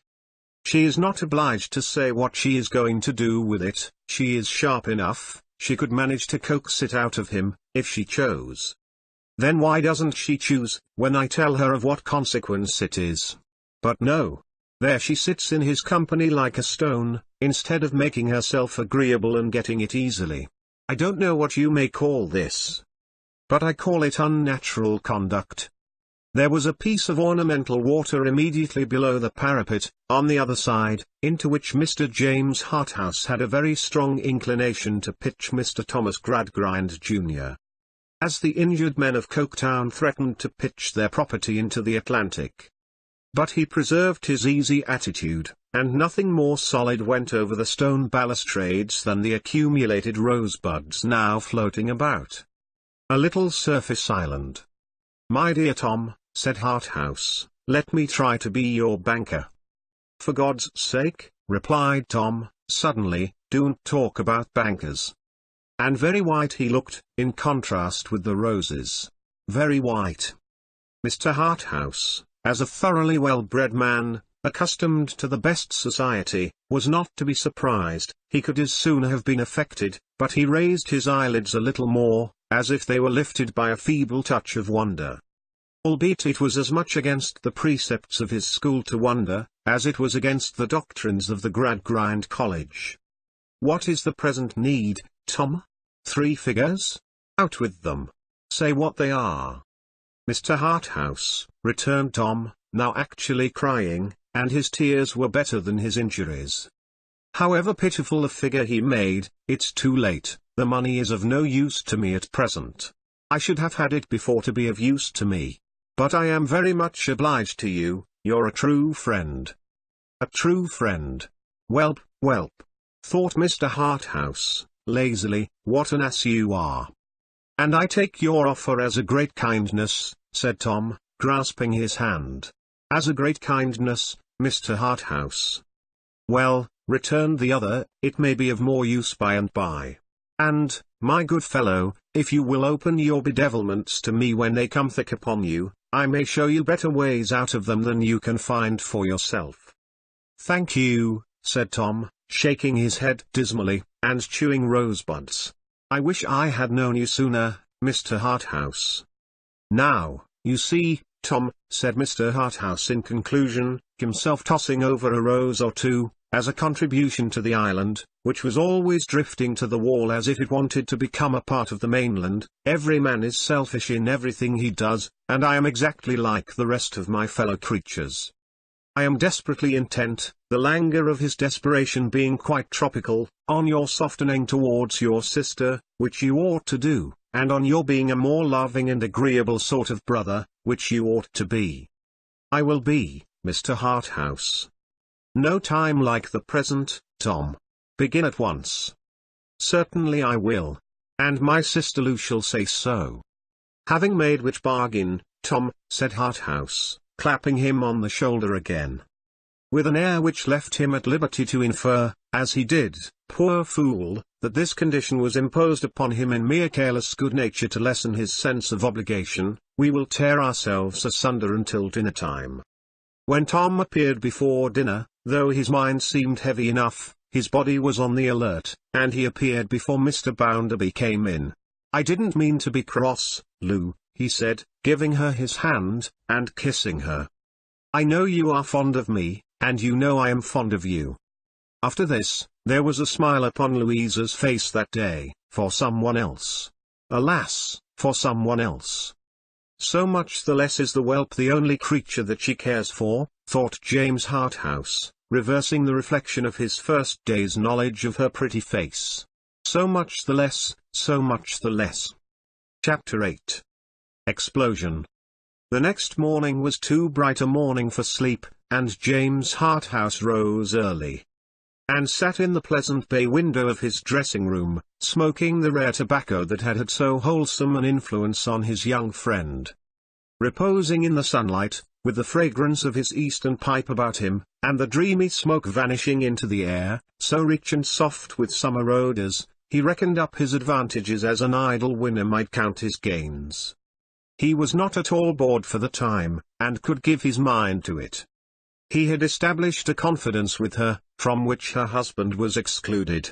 He had established a confidence with her, that absolutely turned upon her indifference towards her husband, and the absence, now and at all times, of any congeniality between them.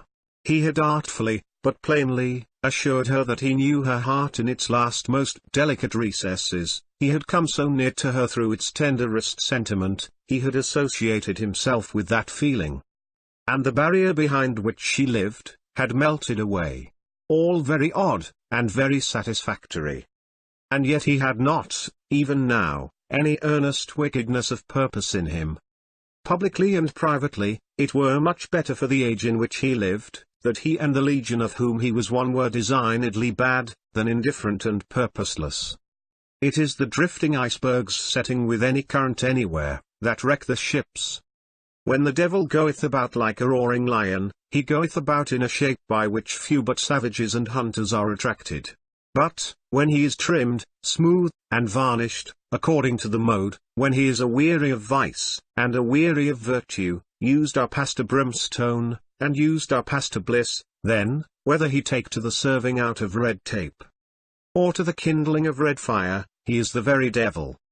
So James Harthouse reclined in the window, indolently smoking, and reckoning up the steps he had taken on the road by which he happened to be travelling. The end to which it led was before him, pretty plainly, but he troubled himself with no calculations about it. What will be, will be.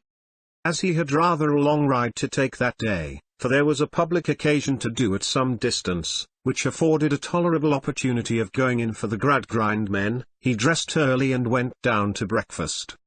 He was anxious to see if she had relapsed since the previous evening. No. He resumed where he had left off. There was a look of interest for him again. He got through the day as much, or as little, to his own satisfaction, as was to be expected under the fatiguing circumstances, and came riding back at 6 o'clock. There was a sweep of some half-mile between the lodge and the house, and he was riding along at a foot-pace over the smooth gravel, once Nickets's, when Mr. Bounderby burst out of the shrubbery, with such violence as to make his horse shy across the road. "Harthouse!" cried Mr. Bounderby. "Have you heard?" "Heard what?" said Harthouse, soothing his horse, and inwardly favouring Mr. Bounderby with no good wishes. "Then you haven't heard." "I have heard you, and so has this brute. I have heard nothing else." Mr. Bounderby, red and hot, planted himself in the centre of the path before the horse's head, to explode his bombshell with more effect. "The bank's robbed." "You don't mean it." "Robbed last night, sir. Robbed in an extraordinary manner. Robbed with a false key." "Of much?" Mr. Bounderby, in his desire to make the most of it, really seemed mortified by being obliged to reply, "Why, no, not of very much. But it might have been." "Of how much?" "Oh, as a sum, if you stick to a sum, of not more than £150, said Bounderby, with impatience.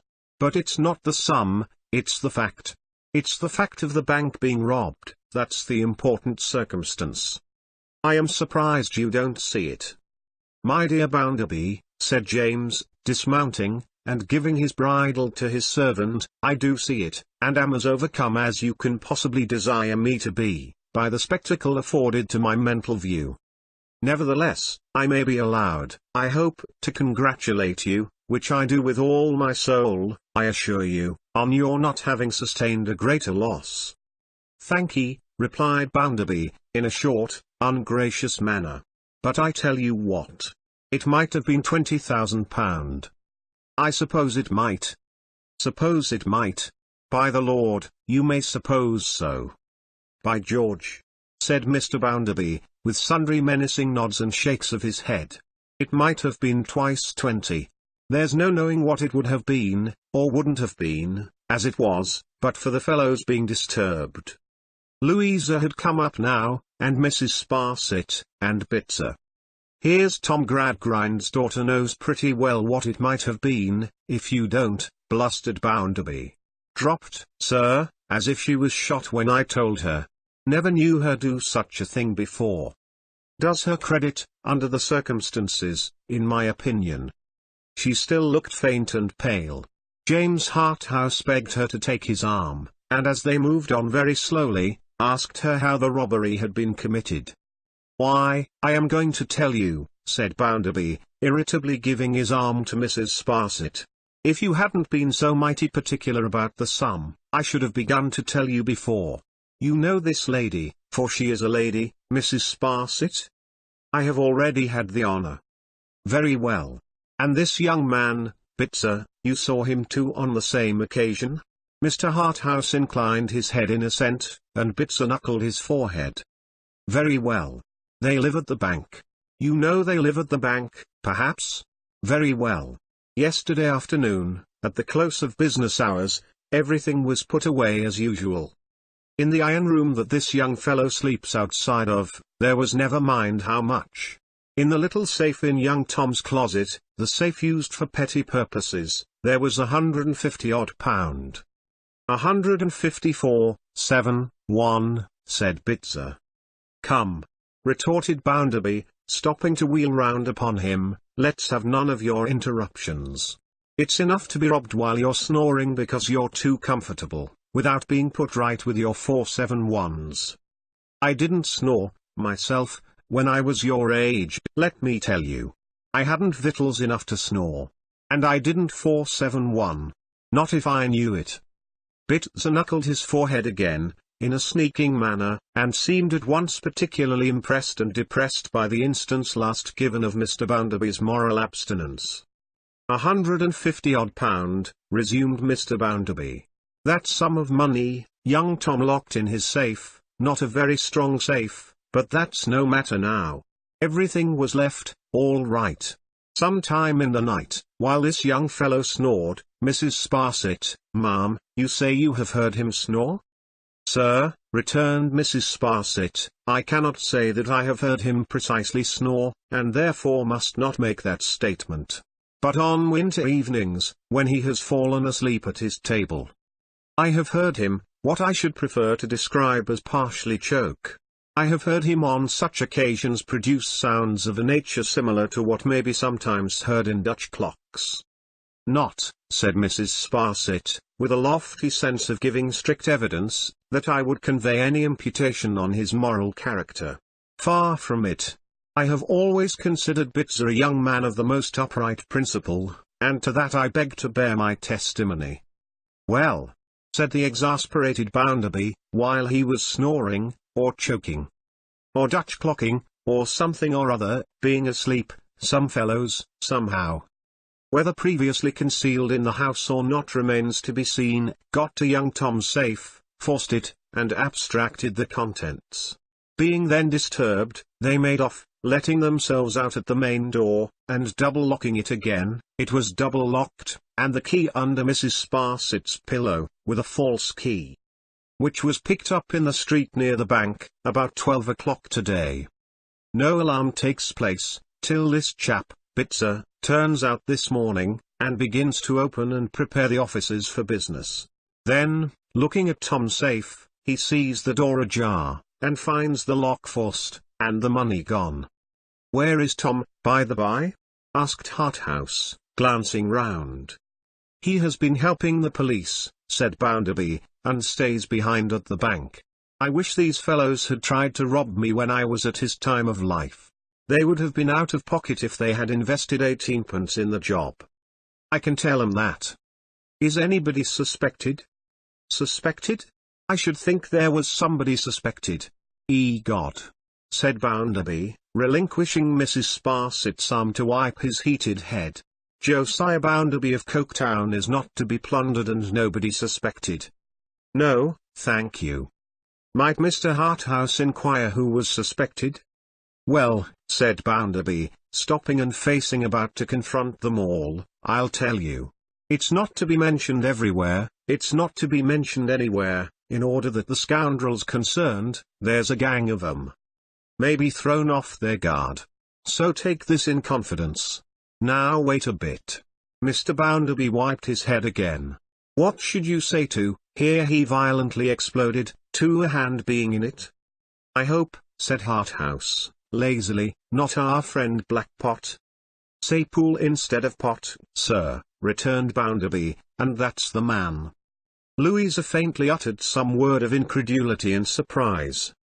"Oh yes, I know," said Bounderby, immediately catching at the sound. "I know.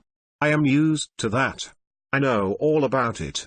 They are the finest people in the world, these fellows are. They have got the gift of the gab, they have. They only want to have their rights explained to them, they do. But I tell you what. Show me a dissatisfied hand, and I'll show you a man that's fit for anything bad, I don't care what it is." Another of the popular fictions of Coketown, which some pains had been taken to disseminate, and which some people really believed. "But I am acquainted with these chaps," said Bounderby. "I can read 'em off, like books. Mrs. Sparsit, ma'am, I appeal to you. What warning did I give that fellow, the first time he set foot in the house, when the express object of his visit was to know how he could knock religion over, and floor the established church? Mrs. Sparsit, in point of high connections, you are on a level with the aristocracy. Did I say, or did I not say, to that fellow, you can't hide the truth from me, you are not the kind of fellow I like, you'll come to no good?" "Assuredly, sir," returned Mrs. Sparsit, "you did, in a highly impressive manner, give him such an admonition." "When he shocked you, ma'am," said Bounderby, "when he shocked your feelings?" "Yes, sir," returned Mrs. Sparsit, with a meek shake of her head, "he certainly did so. Though I do not mean to say but that my feelings may be weaker on such points, more foolish if the term is preferred, than they might have been, if I had always occupied my present position." Mr. Bounderby stared with a bursting pride at Mr. Harthouse, as much as to say, "I am the proprietor of this female, and she's worth your attention, I think." Then, resumed his discourse. "You can recall for yourself, Harthouse, what I said to him when you saw him. I didn't mince the matter with him. I am never mealy with 'em. I know 'em very well, sir. 3 days after that, he bolted. Went off, nobody knows where, as my mother did in my infancy, only with this difference, that he is a worse subject than my mother, if possible. What did he do before he went? What do you say?" Mr. Bounderby, with his hat in his hand, gave a beat upon the crown at every little division of his sentences, as if it were a tambourine, to his being seen, night after night, watching the bank, to his lurking about there, after dark, to its striking Mrs. Sparsit, that he could be lurking for no good, to her calling Bitzer's attention to him, and they're both taking notice of him, and to its appearing on inquiry today, that he was also noticed by the neighbours. Having come to the climax, Mr. Bounderby, like an oriental dancer, put his tambourine on his head. "Suspicious," said James Harthouse. "Certainly." "I think so, sir," said Bounderby, with a defiant nod. "I think so. But there are more of them in it. There's an old woman. One never hears of these things till the mischief's done. All sorts of defects are found out in the stable door after the horse is stolen. There's an old woman turns up now. An old woman who seems to have been flying into town on a broomstick, every now and then. She watches the place a whole day before this fellow begins. And on the night when you saw him, she steals away with him and holds a council with him, I suppose, to make her report on going off duty, and be damned to her. There was such a person in the room that night, and she shrunk from observation, thought Louisa. This is not all of 'em, even as we already know 'em, said Bounderby, with many nods of hidden meaning. But I have said enough for the present. You'll have the goodness to keep it quiet, and mention it to no one. It may take time. But we shall have 'em. It's policy to give 'em line enough, and there's no objection to that. Of course, they will be punished with the utmost rigor of the law, as notice boards observe," replied James Harthouse, "and serve them right. Fellows who go in for banks must take the consequences. If there were no consequences, we should all go in for banks." He had gently taken Louisa's parasol from her hand, and had put it up for her, and she walked under its shade, though the sun did not shine there.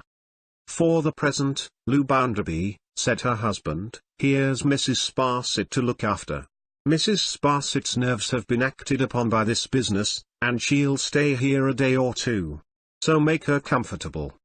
"Thank you very much, sir," that discreet lady observed, "but pray do not let my comfort be a consideration. Anything will do for me." It soon appeared that if Mrs. Sparsit had a failing in her association with that domestic establishment, it was that she was so excessively regardless of herself and regardful of others, as to be a nuisance. On being shown her chamber, she was so dreadfully sensible of its comforts as to suggest the inference that she would have preferred to pass the night on the mangle in the laundry. True, the Powlers and the Scadgerses were accustomed to splendour, but it is my duty to remember, Mrs. Sparsit was fond of observing with a lofty grace, particularly when any of the domestics were present, that what I was, I am no longer. "Indeed," said she, "if I could altogether cancel the remembrance that Mr. Sparsit was a Powler, or that I myself am related to the Scadgers family, or if I could even revoke the fact, and make myself a person of common descent and ordinary connections, I would gladly do so. I should think it, under existing circumstances, right to do so." The same hermetical state of mind led to her renunciation of made dishes and wines at dinner, until fairly commanded by Mr. Bounderby to take them. When she said, "Indeed you are very good, sir," and departed from a resolution of which she had made rather formal and public announcement, to wait for the simple mutton. She was likewise deeply apologetic for wanting the salt, and, feeling amiably bound to bear out Mr. Bounderby to the fullest extent in the testimony he had borne to her nerves, occasionally sat back in her chair and silently wept, at which periods a tear of large dimensions, like a crystal earring, might be observed, or rather, must be, for it insisted on public notice, sliding down her omen nose. But Mrs. Sparsit's greatest point, first and last, was her determination to pity Mr. Bounderby. There were occasions when in looking at him she was involuntarily moved to shake her head, as who would say, "Alas, poor Yorick." After allowing herself to be betrayed into these evidences of emotion, she would force a lambent brightness, and would be fitfully cheerful, and would say, "You have still good spirits, sir, I am thankful to find," and would appear to hail it as a blessed dispensation that Mr. Bounderby bore up as he did. One idiosyncrasy for which she often apologized. She found it excessively difficult to conquer. She had a curious propensity to call Mrs. Bounderby Miss Gradgrind, and yielded to it some 3 or 4 score times in the course of the evening. Her repetition of this mistake covered Mrs. Sparsit with modest confusion. "But indeed," she said, "it seemed so natural to say Miss Gradgrind, whereas, to persuade herself that the young lady whom she had had the happiness of knowing from a child could be really and truly Mrs. Bounderby. She found almost impossible. It was a further singularity of this remarkable case, that the more she thought about it, the more impossible it appeared, the differences, she observed, being such. In the drawing-room after dinner, Mr. Bounderby tried the case of the robbery, examined the witnesses, made notes of the evidence, found the suspected persons guilty, and sentenced them to the extreme punishment of the law. That done, Bitzer was dismissed to town with instructions to recommend Tom to come home by the mail train. When candles were brought, Mrs. Sparsit murmured, "Don't be low, sir. Pray let me see you cheerful, sir, as I used to do." Mr. Bounderby, upon whom these consolations had begun to produce the effect of making him, in a bull-headed blundering way, sentimental, sighed like some large sea animal. "I cannot bear to see you so, sir," said Mrs. Sparsit. "Try a hand at backgammon, sir, as you used to do when I had the honour of living under your roof." "I haven't played backgammon, ma'am," said Mr. Bounderby, "since that time." "No, sir," said Mrs. Sparsit, soothingly, "I am aware that you have not. I remember that Miss Gradgrind takes no interest in the game. But I shall be happy, sir, if you will condescend." They played near a window, opening on the garden. It was a fine night, not moonlight, but sultry and fragrant. Louisa and Mr. Harthouse strolled out into the garden, where their voices could be heard in the stillness, though not what they said. Mrs. Sparsit, from her place at the backgammon board, was constantly straining her eyes to pierce the shadows without. "What's the matter, ma'am?" said Mr. Bounderby. "You don't see a fire, do you?" "Oh dear no, sir," returned Mrs. Sparsit, "I was thinking of the dew." "What have you got to do with the dew, ma'am?" said Mr. Bounderby. "It's not myself, sir," returned Mrs. Sparsit. "I am fearful of Miss Gradgrind's taking cold." "She never takes cold," said Mr. Bounderby. "Really, sir?" said Mrs. Sparsit, and was affected with a cough in her throat. When the time drew near for retiring, Mr. Bounderby took a glass of water. "Oh, sir?" said Mrs. Sparsit. "Not your sherry warm, with lemon peel and nutmeg?" "Why, I have got out of the habit of taking it now, ma'am," said Mr. Bounderby. "The more's the pity, sir," returned Mrs. Sparsit, "you are losing all your good old habits." "Cheer up, sir. If Miss Gradgrind will permit me, I will offer to make it for you, as I have often done." Miss Gradgrind readily permitting Mrs. Sparsit to do anything she pleased, that considerate lady made the beverage, and handed it to Mr. Bounderby. "It will do you good, sir. It will warm your heart. It is the sort of thing you want, and ought to take, sir." And when Mr. Bounderby said, "Your health, ma'am," she answered with great feeling, "Thank you, sir. The same to you, and happiness also." Finally, she wished him good night, with great pathos, and Mr. Bounderby went to bed, with a maudlin persuasion that he had been crossed in something tender, though he could not, for his life, have mentioned what it was. Long after Louisa had undressed and lain down, she watched and waited for her brother's coming home. That could hardly be, she knew, until an hour past midnight, but in the country silence, which did anything but calm the trouble of her thoughts. Time lagged wearily. At last, when the darkness and stillness had seemed for hours to thicken one another, she heard the bell at the gate. She felt as though she would have been glad that it rang on until daylight, but it ceased, and the circles of its last sound spread out fainter and wider in the air, and all was dead again. She waited yet some quarter of an hour, as she judged. Then she arose, put on a loose robe, and went out of her room in the dark, and up the staircase to her brother's room. His door being shut, she softly opened it and spoke to him, approaching his bed with a noiseless step. She kneeled down beside it, passed her arm over his neck, and drew his face to hers. She knew that he only feigned to be asleep, but she said nothing to him. He started by and by as if he were just then awakened, and asked who that was, and what was the matter. "Tom, have you anything to tell me?" If ever you loved me in your life, and have anything concealed from everyone besides, tell it to me. I don't know what you mean, Lou. You have been dreaming. My dear brother, she laid her head down on his pillow, and her hair flowed over him as if she would hide him from everyone but herself. Is there nothing that you have to tell me? Is there nothing you can tell me if you will? You can tell me nothing that will change me. Oh Tom, tell me the truth. I don't know what you mean, Lou. As you lie here alone, my dear, in the melancholy night, so you must lie somewhere one night. When even I, if I am living then, shall have left you. As I am here beside you, barefoot, unclothed, undistinguishable in darkness, so must I lie through all the night of my decay, until I am dust. In the name of that time, Tom, tell me the truth now. What is it you want to know? You may be certain, in the energy of her love she took him to her bosom as if he were a child, that I will not reproach you. You may be certain that I will be compassionate and true to you. You may be certain that I will save you at whatever cost. Oh Tom, have you nothing to tell me? Whisper very softly. Say only yes, and I shall understand you. She turned her ear to his lips, but he remained doggedly silent. Not a word, Tom? How can I say yes, or how can I say no, when I don't know what you mean? Lou, you are a brave, kind girl, worthy. I begin to think of a better brother than I am. But I have nothing more to say. Go to bed, go to bed. You are tired, she whispered presently, more in her usual way. Yes, I am quite tired out. You have been so hurried and disturbed today. Have any fresh discoveries been made? Only those you have heard of, from him.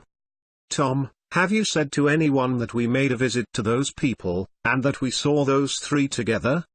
No. Didn't you yourself particularly ask me to keep it quiet when you asked me to go there with you? Yes. But I did not know then what was going to happen. Nor I neither. How could I? He was very quick upon her with this retort. Ought I to say, after what has happened, said his sister, standing by the bed, she had gradually withdrawn herself and risen, that I made that visit? Should I say so? Must I say so? Good heavens, Lou, returned her brother, you are not in the habit of asking my advice. Say what you like. If you keep it to yourself, I shall keep it to myself. If you disclose it, there's an end of it. It was too dark for either to see the other's face, but each seemed very attentive, and to consider before speaking. Tom, do you believe the man I gave the money to, is really implicated in this crime? I don't know. I don't see why he shouldn't be. He seemed to me an honest man. Another person may seem to you dishonest, and yet not be so. There was a pause, for he had hesitated and stopped. In short, resumed Tom, as if he had made up his mind, if you come to that, perhaps I was so far from being altogether in his favor, that I took him outside the door to tell him quietly that I thought he might consider himself very well off to get such a windfall as he had got from my sister, and that I hoped he would make good use of it. You remember whether I took him out or not. I say nothing against the man, he may be a very good fellow, for anything I know, I hope he is. Was he offended by what you said? No, he took it pretty well, he was civil enough. Where are you, Lou? He sat up in bed and kissed her. Good night, my dear, good night. You have nothing more to tell me? No. What should I have? You wouldn't have me tell you a lie. I wouldn't have you do that tonight, Tom, of all the nights in your life, many and much happier as I hope they will be. Thank you, my dear Lou. I am so tired, that I am sure I wonder I don't say anything to get to sleep. Go to bed, go to bed. Kissing her again, he turned round, drew the coverlet over his head, and lay as still as if that time had come by which she had adjured him. She stood for some time at the bedside before she slowly moved away. She stopped at the door, looked back when she had opened it, and asked him if he had called her. But he lay still, and she softly closed the door and returned to her room. Then the wretched boy looked cautiously up and found her gone. Crept out of bed, fastened his door, and threw himself upon his pillow again, tearing his hair, morosely crying, grudgingly loving her. Hatefully but impenitently spurning himself, and no less hatefully and unprofitably spurning all the good in the world. Chapter 9. Hearing the last of it. Mrs. Sparsit, lying by to recover the tone of her nerves in Mr. Bounderby's retreat, kept such a sharp look-out, night and day, under her Coriolandian eyebrows, that her eyes, like a couple of lighthouses on an iron-bound coast, might have warned all prudent mariners from that bold rock her Roman nose and the dark and craggy region in its neighbourhood, but for the placidity of her manner. Although it was hard to believe that her retiring for the night could be anything but a form. So severely wide awake were those classical eyes of hers, and so impossible did it seem that her rigid nose could yield to any relaxing influence, yet her manner of sitting, smoothing her uncomfortable, not to say, gritty mittens, they were constructed of a cool fabric like a meat safe, or of ambling to unknown places of destination with her foot in her cotton stirrup, was so perfectly serene, that most observers would have been constrained to suppose her a dove, embodied by some freak of nature, in the earthly tabernacle of a bird of the hook-beaked order. She was a most wonderful woman for prowling about the house. How she got from story to story was a mystery beyond solution. A lady so decorous in herself, and so highly connected, was not to be suspected of dropping over the banisters or sliding down them, yet her extraordinary facility of locomotion suggested the wild idea. Another noticeable circumstance in Mrs. Sparsit was, that she was never hurried. She would shoot with consummate velocity from the roof to the hall, yet would be in full possession of her breath and dignity on the moment of her arrival there. Neither was she ever seen by human vision to go at a great pace. She took very kindly to Mr. Harthouse, and had some pleasant conversation with him soon after her arrival. She made him her stately curtsy in the garden, one morning before breakfast. "It appears but yesterday, sir," said Mrs. Sparsit, "that I had the honour of receiving you at the bank, when you were so good as to wish to be made acquainted with Mr. Bounderby's address. An occasion, I am sure, not to be forgotten by myself in the course of ages," said Mr. Harthouse, inclining his head to Mrs. Sparsit with the most indolent of all possible airs. "We live in a singular world, sir," said Mrs. Sparsit. "I have had the honour, by a coincidence of which I am proud, to have made a remark, similar in effect, though not so epigrammatically expressed." "A singular world, I would say, sir," pursued Mrs. Sparsit, after acknowledging the compliment with a drooping of her dark eyebrows, not altogether so mild in its expression as her voice was in its dulcet tones, "as regards the intimacies we form at one time, with individuals we were quite ignorant of, at another. I recall, sir, that on that occasion you went so far as to say you were actually apprehensive of Miss Gradgrind. Your memory does me more honour than my insignificance deserves.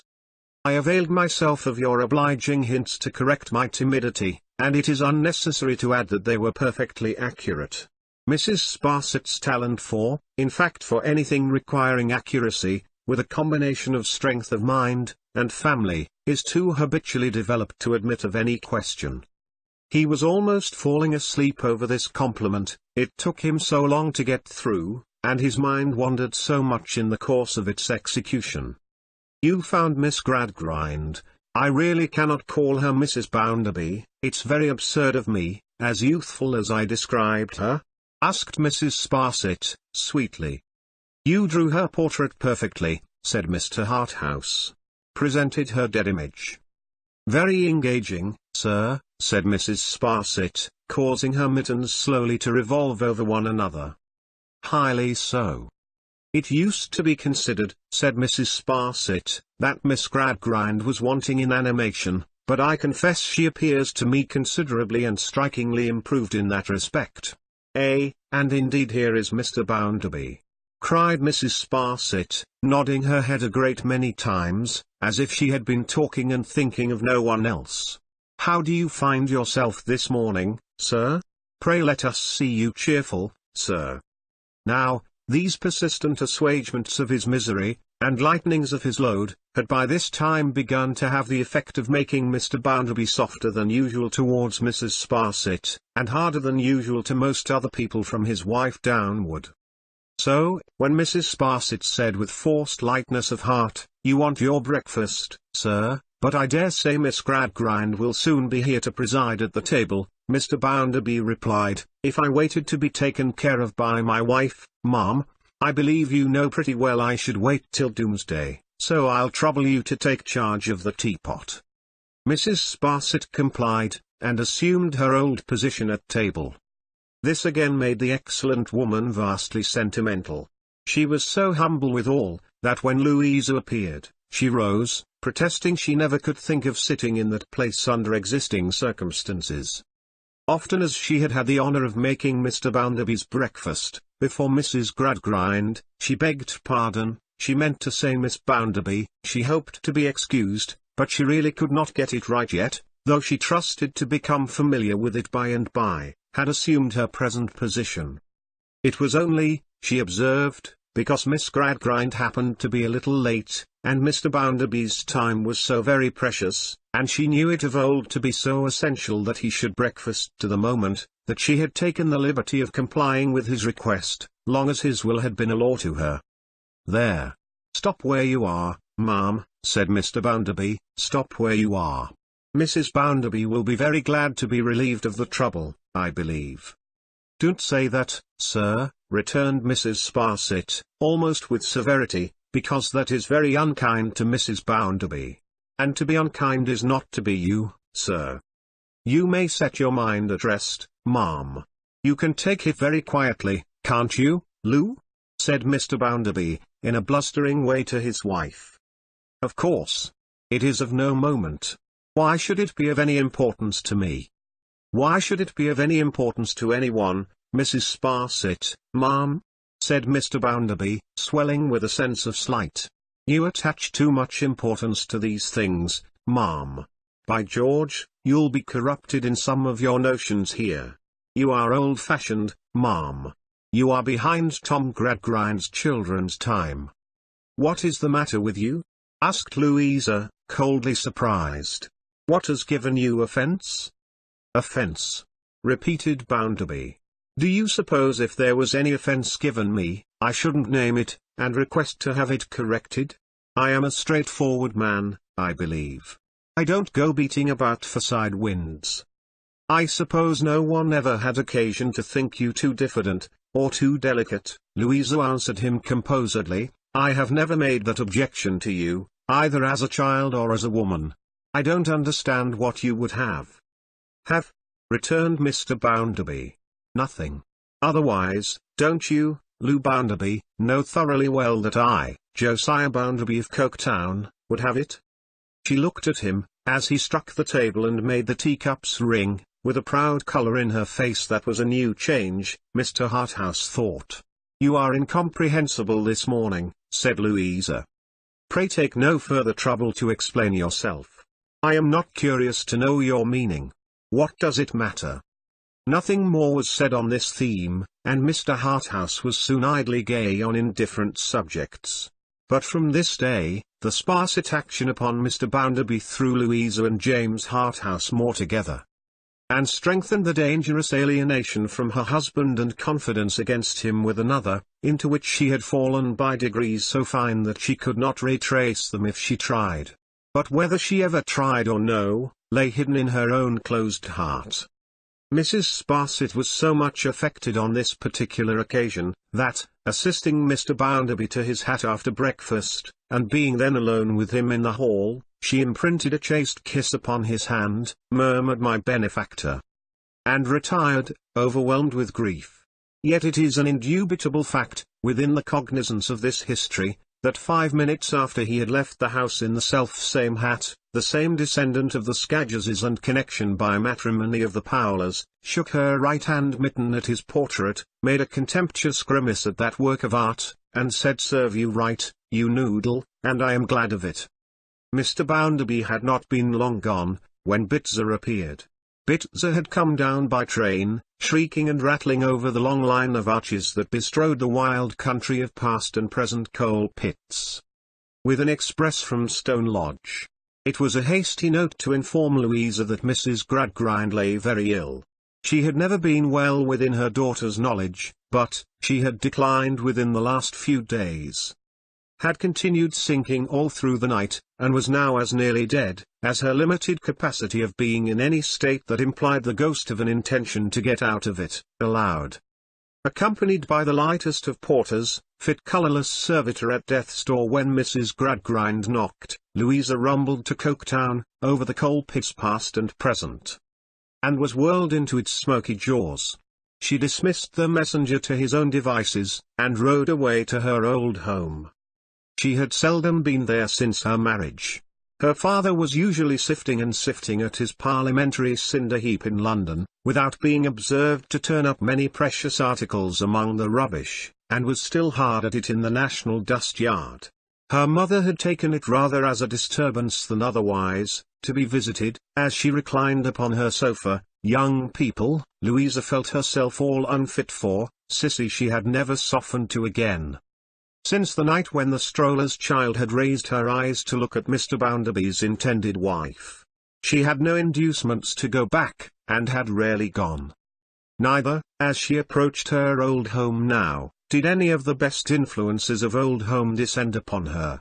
The dreams of childhood, its airy fables, its graceful, beautiful, humane, impossible adornments of the world beyond, so good to be believed in once, so good to be remembered when outgrown, for then the least among them rises to the stature of a great charity in the heart, suffering little children to come into the midst of it, and to keep with their pure hands a garden in the stony ways of this world, wherein it were better for all the children of Adam that they should oftener sun themselves. Simple and trustful, and not worldly wise, what had she to do with these remembrances of how she had journeyed to the little that she knew, by the enchanted roads of what she and millions of innocent creatures had hoped and imagined, of how, first coming upon reason through the tender light of fancy, she had seen it a beneficent God, deferring to gods as great as itself, not a grim idol, cruel and cold, with its victims bound hand to foot, and its big dumb shape set up with a sightless stare, never to be moved by anything but so many calculated tons of leverage. What had she to do with these? Her remembrances of home and childhood were remembrances of the drying up of every spring and fountain in her young heart as it gushed out. The golden waters were not there. They were flowing for the fertilization of the land where grapes are gathered from thorns, and figs from thistles.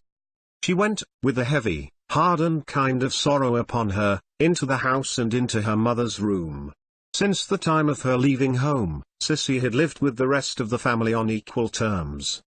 Sissy was at her mother's side, and Jane, her sister, now 10 or 12 years old, was in the room. There was great trouble before it could be made known to Mrs. Gradgrind that her eldest child was there. She reclined, propped up, from mere habit, on her couch, as nearly in her old usual attitude, as anything so helpless could be kept in. She had positively refused to take to her bed, on the ground that if she did, she would never hear the last of it. Her feeble voice sounded so far away in her bundle of shawls, and the sound of another voice addressing her seemed to take such a long time in getting down to her ears, that she might have been lying at the bottom of a well. The poor lady was nearer truth than she ever had been, which had much to do with it. On being told that Mrs. Bounderby was there, she replied, at cross purposes, that she had never called him by that name since he married Louisa, that pending her choice of an objectionable name, she had called him J. And that she could not at present depart from that regulation, not being yet provided with a permanent substitute. Louisa had sat by her for some minutes, and had spoken to her often, before she arrived at a clear understanding who it was. She then seemed to come to it all at once. "Well, my dear," said Mrs. Gradgrind, "and I hope you are going on satisfactorily to yourself. It was all your father's doing. He set his heart upon it, and he ought to know. I want to hear of you, mother, not of myself." "You want to hear of me, my dear? That's something new, I am sure, when anybody wants to hear of me. Not at all well, Louisa. Very faint and giddy. Are you in pain, dear mother?" "I think there's a paint somewhere in the room," said Mrs. Gradgrind, "but I couldn't positively say that I have got it."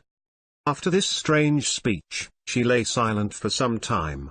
Louisa, holding her hand, could feel no pulse, but kissing it, could see a slight thin thread of life in fluttering motion.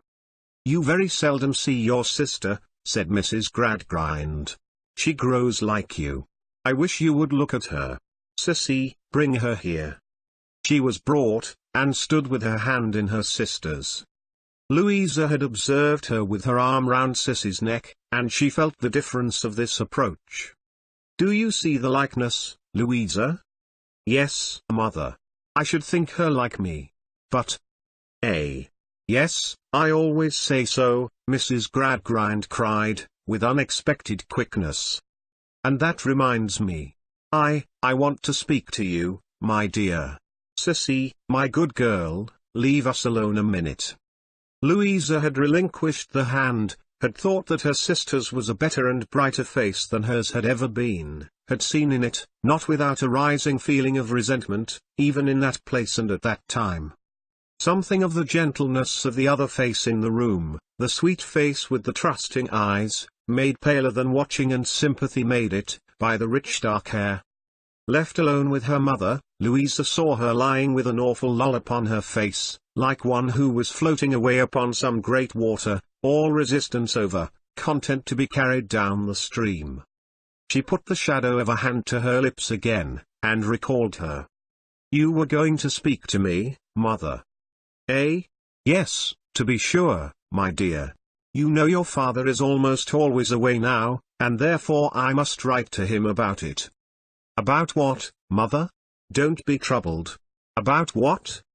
"You must remember, my dear, that whenever I have said anything, on any subject, I have never heard the last of it, and consequently, that I have long left off saying anything." "I can hear you, mother." But, it was only by dint of bending down to her ear, and at the same time attentively watching the lips as they moved, that she could link such faint and broken sounds into any chain of connection. "You learnt a great deal, Louisa, and so did your brother. Ologies of all kinds from morning to night. If there is any ology left, of any description, that has not been worn to rags in this house, all I can say is, I hope I shall never hear its name." "I can hear you, mother, when you have strength to go on." This, to keep her from floating away.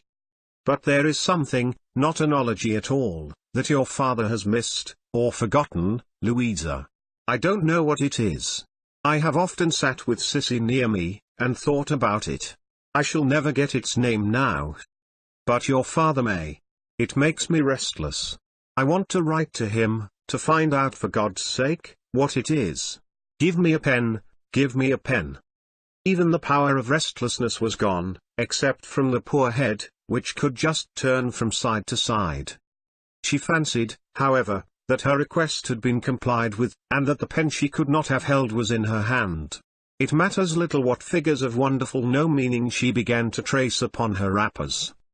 The hand soon stopped in the midst of them, the light that had always been feeble and dim behind the weak transparency, went out, and even Mrs. Gradgrind, emerged from the shadow in which man walketh and disquieteth himself in vain, took upon her the dread solemnity of the sages and patriarchs. Chapter 10. Mrs. Sparsit's Staircase. Mrs. Sparsit's nerves being slow to recover their tone, the worthy woman made a stay of some weeks in duration at Mr. Bounderby's retreat, where, notwithstanding her anchorite turn of mind based upon her becoming consciousness of her altered station, she resigned herself with noble fortitude to lodging, as one may say, in clover, and feeding on the fat of the land. During the whole term of this recess from the guardianship of the bank, Mrs. Sparsit was a pattern of consistency, continuing to take such pity on Mr. Bounderby to his face, as is rarely taken on man, and to call his portrait a noodle to its face, with the greatest acrimony and contempt. Mr. Bounderby, having got it into his explosive composition that Mrs. Sparsit was a highly superior woman to perceive that he had that general cross upon him in his deserts, for he had not yet settled what it was. and further that Louisa would have objected to her as a frequent visitor if it had comported with his greatness that she should object to anything he chose to do, resolved not to lose sight of Mrs. Sparsit easily. So when her nerves were strung up to the pitch of again consuming sweetbreads in solitude, he said to her at the dinner table, on the day before her departure, "I tell you what, ma'am, you shall come down here of a Saturday, while the fine weather lasts, and stay till Monday." To which Mrs. Sparsit returned, in effect, though not of the Mohammedan persuasion, "To hear is to obey." Now, Mrs. Sparsit was not a poetical woman, but she took an idea in the nature of an allegorical fancy, into her head. Much watching of Louisa, and much consequent observation of her impenetrable demeanour, which keenly whetted and sharpened Mrs. Sparsit's edge, must have given her as it were a lift, in the way of inspiration. She erected in her mind a mighty staircase, with a dark pit of shame and ruin at the bottom, and down those stairs, from day to day and hour to hour, she saw Louisa coming. It became the business of Mrs. Sparsit's life, to look up at her staircase, and to watch Louisa coming down. Sometimes slowly, sometimes quickly, sometimes several steps at one bout, sometimes stopping, never turning back. If she had once turned back, it might have been the death of Mrs. Sparsit in spleen and grief. She had been descending steadily, to the day, and on the day, when Mr. Bounderby issued the weekly invitation recorded above, Mrs. Sparsit was in good spirits, and inclined to be conversational. "And pray, sir," said she, "if I may venture to ask a question appertaining to any subject on which you show reserve, which is indeed hardy in me. For I well know you have a reason for everything you do, have you received intelligence respecting the robbery?" "Why, ma'am, no, not yet. Under the circumstances, I didn't expect it yet. Rome wasn't built in a day, ma'am." "Very true, sir," said Mrs. Sparsit, shaking her head. "Nor yet in a week, ma'am." "No, indeed, sir," returned Mrs. Sparsit, with a gentle melancholy upon her. "In a similar manner, ma'am," said Bounderby, "I can wait, you know. If Romulus and Remus could wait, Josiah Bounderby can wait. They were better off in their youth than I was, however. They had a she-wolf for a nurse, I had only a she-wolf for a grandmother. She didn't give any milk, ma'am, she gave bruises. She was a regular Alderney at that." "Ah." Mrs. Sparsit sighed and shuddered. "No, ma'am," continued Bounderby, "I have not heard anything more about it. It's in hand, though, and young Tom, who rather sticks to business at present, something new for him. He hadn't the schooling I had, is helping. My injunction is, keep it quiet, and let it seem to blow over. Do what you like under the rose, but don't give a sign of what you're about, or 100 of 'em will combine together and get this fellow who has bolted, out of reach for good. Keep it quiet, and the thieves will grow in confidence by little and little, and we shall have 'em." "Very sagacious indeed, sir," said Mrs. Sparsit. "Very interesting. The old woman you mentioned, sir?" "The old woman I mentioned, ma'am," said Bounderby, cutting the matter short, as it was nothing to boast about, "is not laid hold of, but, she may take her oath she will be, if that is any satisfaction to her villainous old mind. In the meantime, ma'am, I am of opinion, if you ask me my opinion, that the less she is talked about, the better." The same evening, Mrs. Sparsit, in her chamber window, resting from her packing operations, looked towards her great staircase and saw Louisa still descending. She sat by Mr. Harthouse, in an alcove in the garden, talking very low. He stood leaning over her, as they whispered together, and his face almost touched her hair. "If not quite," said Mrs. Sparsit, straining her hawk's eyes to the utmost. Mrs. Sparsit was too distant to hear a word of their discourse, or even to know that they were speaking softly, otherwise than from the expression of their figures, but what they said was this: "You recollect the man, Mr. Harthouse?"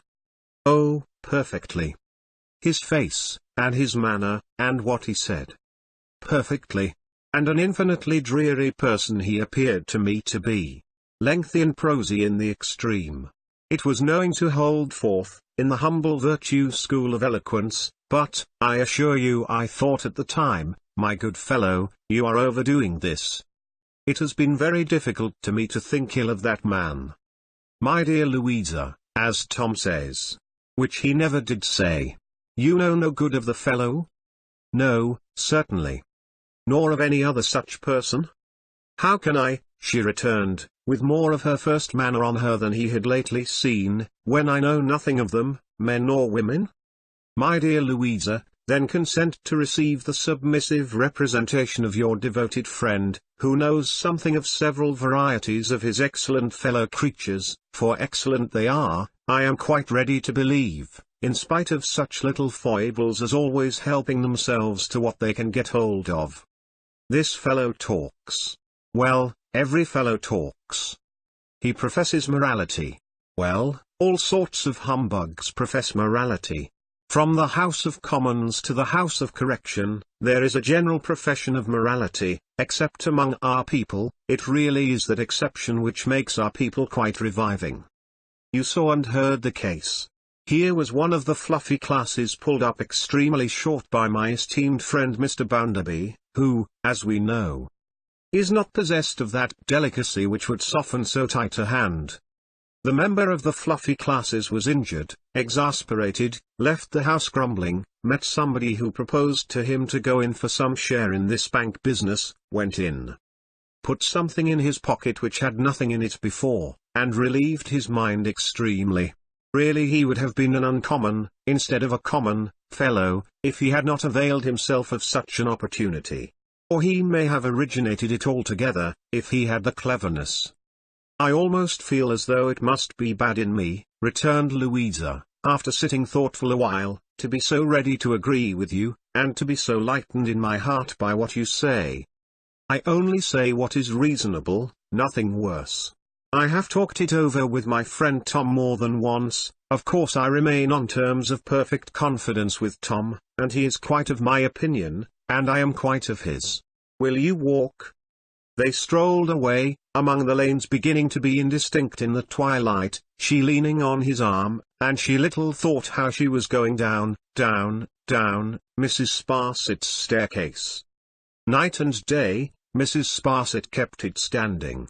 When Louisa had arrived at the bottom and disappeared in the gulf, it might fall in upon her if it would, but, until then, there it was to be, a building, before Mrs. Sparsit's eyes. And there Louisa always was, upon it. And always gliding down, down, down. Mrs. Sparsit saw James Harthouse come and go, she heard of him here and there, she saw the changes of the face he had studied, she, too, remarked to a nicety how and when it clouded, how and when it cleared. She kept her black eyes wide open, with no touch of pity, with no touch of compunction, all absorbed in interest. In the interest of seeing her, ever drawing, with no hand to stay her, nearer and nearer to the bottom of this new giant's staircase. With all her deference for Mr. Bounderby as contradistinguished from his portrait, Mrs. Sparsit had not the smallest intention of interrupting the descent. Eager to see it accomplished, and yet patient, she waited for the last fall. As for the ripeness and fullness of the harvest of her hopes, hushed in expectancy, she kept her wary gaze upon the stairs, and seldom so much as darkly shook her right mitten, with her fist in it, at the figure coming down. Chapter 11. Lower and lower. The figure descended the great stairs, steadily, steadily, always verging, like a weight in deep water, to the black gulf at the bottom. Mr. Gradgrind, apprised of his wife's decease, made an expedition from London, and buried her in a business-like manner. He then returned with promptitude to the national cinder-heap, and resumed his sifting for the odds and ends he wanted, and his throwing of the dust about into the eyes of other people who wanted other odds and ends, in fact resumed his parliamentary duties. In the meantime, Mrs. Sparsit kept unwinking watch and ward. Separated from her staircase, all the week, by the length of iron road dividing Coketown from the country house, she yet maintained her cat-like observation of Louisa. Through her husband, through her brother, through James Harthouse, through the outsides of letters and packets, through everything animate and inanimate that at any time went near the stairs. "Your foot on the last step, my lady," said Mrs. Sparsit, apostrophizing the descending figure, with the aid of her threatening mitten, "and all your art shall never blind me." Art or nature though, the original stock of Louisa's character or the graft of circumstances upon it, her curious reserve did baffle, while it stimulated, one as sagacious as Mrs. Sparsit. There were times when Mr. James Harthouse was not sure of her. There were times when he could not read the face he had studied so long, and when this lonely girl was a greater mystery to him, than any woman of the world with a ring of satellites to help her. So the time went on, until it happened that Mr. Bounderby was called away from home by business which required his presence elsewhere, for 3 or 4 days. It was on a Friday that he intimated this to Mrs. Sparsit at the bank, adding, "But you'll go down tomorrow, ma'am, all the same. You'll go down just as if I was there. It will make no difference to you." "Pray, sir," returned Mrs. Sparsit, reproachfully, "let me beg you not to say that. Your absence will make a vast difference to me, sir, as I think you very well know." "Well, ma'am, then you must get on in my absence as well as you can," said Mr. Bounderby, not displeased. "Mr. Bounderby," retorted Mrs. Sparsit, "your will is to me a law, sir, otherwise, it might be my inclination to dispute your kind commands, not feeling sure that it will be quite so agreeable to Miss Gradgrind to receive me, as it ever is to your own munificent hospitality. But you shall say no more, sir. I will go, upon your invitation." "Why, when I invite you to my house, ma'am," said Bounderby, opening his eyes, "I should hope you want no other invitation." "No, indeed, sir," returned Mrs. Sparsit, "I should hope not. Say no more, sir." "I would, sir, I could see you gay again." "What do you mean, ma'am?" blustered Bounderby. "Sir," rejoined Mrs. Sparsit, "there was wont to be an elasticity in you which I sadly miss. Be buoyant, sir." Mr. Bounderby, under the influence of this difficult adjuration, backed up by her compassionate eye, could only scratch his head in a feeble and ridiculous manner, and afterwards assert himself at a distance, by being heard to bully the small fry of business all the morning. "Bitzer," said Mrs. Sparsit that afternoon, when her patron was gone on his journey, and the bank was closing, "present my compliments to young Mr. Thomas, and ask him if he would step up and partake of a lamb chop and walnut ketchup, with a glass of India ale." Young Mr. Thomas, being usually ready for anything in that way, returned a gracious answer, and followed on its heels. "Mr. Thomas," said Mrs. Sparsit, "these plain viands being on table, I thought you might be tempted." "Thankee, Mrs. Sparsit," said the whelp, and gloomily fell to. "How is Mr. Harthouse, Mr. Tom?" asked Mrs. Sparsit. "Oh, he's all right," said Tom. "Where may he be at present?" Mrs. Sparsit asked in a light conversational manner, after mentally devoting the whelp to the Furies for being so uncommunicative. "He is shooting in Yorkshire," said Tom. "Sent Lou a basket half as big as a church, yesterday." "The kind of gentleman, now," said Mrs. Sparsit, sweetly, "whom one might wager to be a good shot." "Crack," said Tom. He had long been a down-looking young fellow, but this characteristic had so increased of late, that he never raised his eyes to any face for 3 seconds together. Mrs. Sparsit consequently had ample means of watching his looks, if she were so inclined. "Mr. Harthouse is a great favourite of mine," said Mrs. Sparsit, "as indeed he is of most people. May we expect to see him again shortly, Mr. Tom?" "Why, I expect to see him tomorrow," returned the whelp. "Good news!" cried Mrs. Sparsit, blandly. "I have got an appointment with him to meet him in the evening at the station here," said Tom, "and I am going to dine with him afterwards, I believe. He is not coming down to the country house for a week or so, being due somewhere else. At least, he says so, but I shouldn't wonder if he was to stop here over Sunday, and stray that way." "Which reminds me," said Mrs. Sparsit. "Would you remember a message to your sister, Mr. Tom, if I was to charge you with one?" "Well, I'll try," returned the reluctant whelp, "if it isn't a long un." "It is merely my respectful compliments," said Mrs. Sparsit, "and I fear I may not trouble her with my society this week, being still a little nervous, and better perhaps by my poor self." "Oh, if that's all," observed Tom, "it wouldn't much matter, even if I was to forget it, for Lou's not likely to think of you unless she sees you." Having paid for his entertainment with this agreeable compliment, he relapsed into a hang-dog silence until there was no more India ale left, when he said, "Well, Mrs. Sparsit, I must be off," and went off. Next day, Saturday, Mrs. Sparsit sat at her window all day long looking at the customers coming in and out, watching the postman, keeping an eye on the general traffic of the street, revolving many things in her mind. But, above all, keeping her attention on her staircase. The evening come, she put on her bonnet and shawl, and went quietly out, having her reasons for hovering in a furtive way about the station by which a passenger would arrive from Yorkshire, and for preferring to peep into it round pillars and corners, and out of ladies' waiting-room windows, to appearing in its precincts openly. Tom was in attendance, and loitered about until the expected train came in.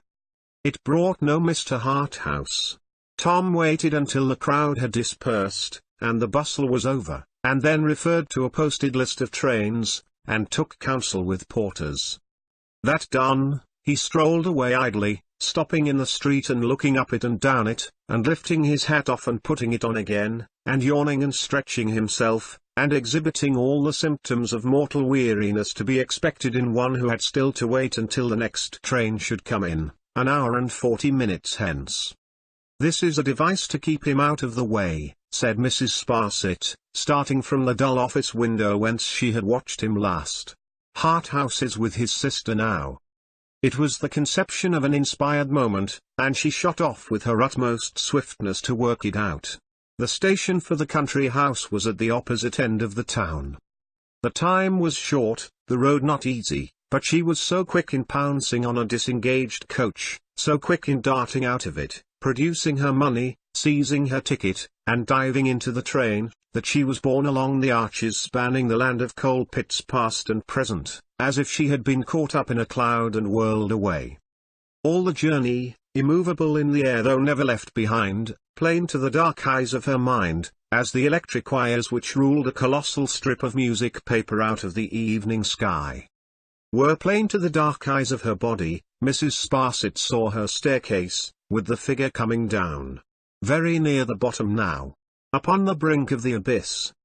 An overcast September evening, just at nightfall, saw beneath its drooping eyelids Mrs. Sparsit glide out of her carriage, pass down the wooden steps of the little station into a stony road, cross it into a green lane, and become hidden in a summer growth of leaves and branches. One or two late birds sleepily chirping in their nests, and a bat heavily crossing and recrossing her, and the reek of her own tread in the thick dust that felt like velvet, were all Mrs. Sparsit heard or saw until she very softly closed a gate. She went up to the house, keeping within the shrubbery, and went round it, peeping between the leaves at the lower windows. Most of them were open, as they usually were in such warm weather, but there were no lights yet. And all was silent. She tried the garden with no better effect. She thought of the wood, and stole towards it, heedless of long grass and briars, of worms, snails, and slugs, and all the creeping things that be. With her dark eyes and her hook nose warily in advance of her, Mrs. Sparsit softly crushed her way through the thick undergrowth, so intent upon her object that she probably would have done no less, if the wood had been a wood of adders. Hark! The smaller birds might have tumbled out of their nests, fascinated by the glittering of Mrs. Sparsit's eyes in the gloom, as she stopped and listened. Low voices close at hand. His voice and hers. The appointment was a device to keep the brother away. There they were yonder, by the felled tree. Bending low among the dewy grass, Mrs. Sparsit advanced closer to them. She drew herself up, and stood behind a tree, like Robinson Crusoe in his ambuscade against the savages, so near to them that at a spring, and that no great one, she could have touched them both. He was there secretly, and had not shown himself at the house. He had come on horseback, and must have passed through the neighbouring fields, for his horse was tied to the meadow side of the fence, within a few paces. "My dearest love," said he, "what could I do? Knowing you were alone, was it possible that I could stay away? You may hang your head, to make yourself the more attractive. I don't know what they see in you when you hold it up," thought Mrs. Sparsit, "but you little think, my dearest love, whose eyes are on you." That she hung her head, was certain. She urged him to go away, she commanded him to go away, but she neither turned her face to him, nor raised it. Yet it was remarkable that she sat as still as ever the amiable woman in ambuscade had seen her sit. At any period in her life, her hands rested in one another, like the hands of a statue, and even her manner of speaking was not hurried. "My dear child," said Harthouse, Mrs. Sparsit saw with delight that his arm embraced her, "will you not bear with my society for a little while?" "Not here." "Where, Louisa?" "Not here. But we have so little time to make so much of, and I have come so far, and am altogether so devoted, and distracted. There never was a slave at once so devoted and ill-used by his mistress. To look for your sunny welcome that has warmed me into life, and to be received in your frozen manner, is heartrending. Am I to say again, that I must be left to myself here? But we must meet, my dear Louisa. Where shall we meet?" They both started. The listener started, guiltily, too, for she thought there was another listener among the trees. It was only rain, beginning to fall fast, in heavy drops. "Shall I ride up to the house a few minutes hence, innocently supposing that its master is at home and will be charmed to receive me?" "No. Your cruel commands are implicitly to be obeyed, though I am the most unfortunate fellow in the world, I believe, to have been insensible to all other women, and to have fallen prostrate at last under the foot of the most beautiful, and the most engaging, and the most imperious. My dearest Louisa, I cannot go myself, or let you go, in this hard abuse of your power." Mrs. Sparsit saw him detain her with his encircling arm, and heard him then and there, within her, Mrs. Sparsit's, greedy hearing, tell her how he loved her, and how she was the stake for which he ardently desired to play away all that he had in life. The objects he had lately pursued, turned worthless beside her, such success as was almost in his grasp, he flung away from him like the dirt it was, compared with her. Its pursuit, nevertheless, if it kept him near her, or its renunciation if it took him from her, or flight if she shared it, or secrecy if she commanded it, or any fate, or every fate, all was alike to him, so that she was true to him, the man who had seen how cast away she was, whom she had inspired at their first meeting with an admiration, an interest, of which he had thought himself incapable, whom she had received into her confidence, who was devoted to her and adored her. All this, and more, in his hurry, and in hers, in the whirl of her own gratified malice, in the dread of being discovered, in the rapidly increasing noise of heavy rain among the leaves, and a thunderstorm rolling up, Mrs. Sparsit received into her mind, set off with such an unavoidable halo of confusion and indistinctness, that when at length he climbed the fence and led his horse away, she was not sure where they were to meet, or when, except that they had said it was to be that night. But one of them yet remained in the darkness before her, and while she tracked that one she must be right. "Oh, my dearest love," thought Mrs. Sparsit, "you little think how well attended you are." Mrs. Sparsit saw her out of the wood, and saw her enter the house. What to do next? It rained now, in a sheet of water. Mrs. Sparsit's white stockings were of many colors, green predominating, prickly things were in her shoes, caterpillars slung themselves, in hammocks of their own making, from various parts of her dress, rills ran from her bonnet, and her Roman nose. In such condition, Mrs. Sparsit stood hidden in the density of the shrubbery, considering what next. Lo, Louisa coming out of the house, hastily cloaked and muffled, and stealing away. She elopes. She falls from the lowermost stair, and is swallowed up in the gulf. Indifferent to the rain, and moving with a quick determined step, she struck into a side path parallel with the ride. Mrs. Sparsit followed in the shadow of the trees, at but a short distance. For it was not easy to keep a figure in view going quickly through the umbrageous darkness. When she stopped to close the side gate without noise, Mrs. Sparsit stopped. When she went on, Mrs. Sparsit went on. She went by the way Mrs. Sparsit had come, emerged from the green lane, crossed the stony road, and ascended the wooden steps to the railroad. A train for Coketown would come through presently, Mrs. Sparsit knew, so she understood Coketown to be her first place of destination. In Mrs. Sparsit's limp and streaming state, no extensive precautions were necessary to change her usual appearance, but she stopped under the lee of the station wall, tumbled her shawl into a new shape, and put it on over her bonnet. So disguised she had no fear of being recognized when she followed up the railroad steps and paid her money in the small office. Louisa sat waiting in a corner. Mrs. Sparsit sat waiting in another corner. Both listened to the thunder, which was loud, and to the rain, as it washed off the roof and pattered on the parapets of the arches. 2 or 3 lamps were rained out and blown out, so both saw the lightning to advantage as it quivered and zigzagged on the iron tracks. The seizure of the station with a fit of trembling, gradually deepening to a complaint of the heart, announced the train. Fire and steam, and smoke, and red light, a hiss, a crash, a bell, and a shriek. Louisa put into one carriage, Mrs. Sparsit put into another, the little station a desert speck in the thunderstorm. Though her teeth chattered in her head from wet and cold, Mrs. Sparsit exulted hugely. The figure had plunged down the precipice, and she felt herself, as it were, attending on the body. Could she, who had been so active in the getting up of the funeral triumph, do less than exult? She will be at Coketown long before him, thought Mrs. Sparsit, though his horse is never so good. Where will she wait for him? And where will they go together? Patience. We shall see. The tremendous rain occasioned infinite confusion, when the train stopped at its destination. Gutters and pipes had burst, drains had overflowed, and streets were under water. In the first instant of alighting, Mrs. Sparsit turned her distracted eyes towards the waiting coaches, which were in great request. She will get into one, she considered, and will be away before I can follow in another. At all risks of being run over, I must see the number, and hear the order given to the coachman. But Mrs. Sparsit was wrong in her calculation. Louisa got into no coach, and was already gone.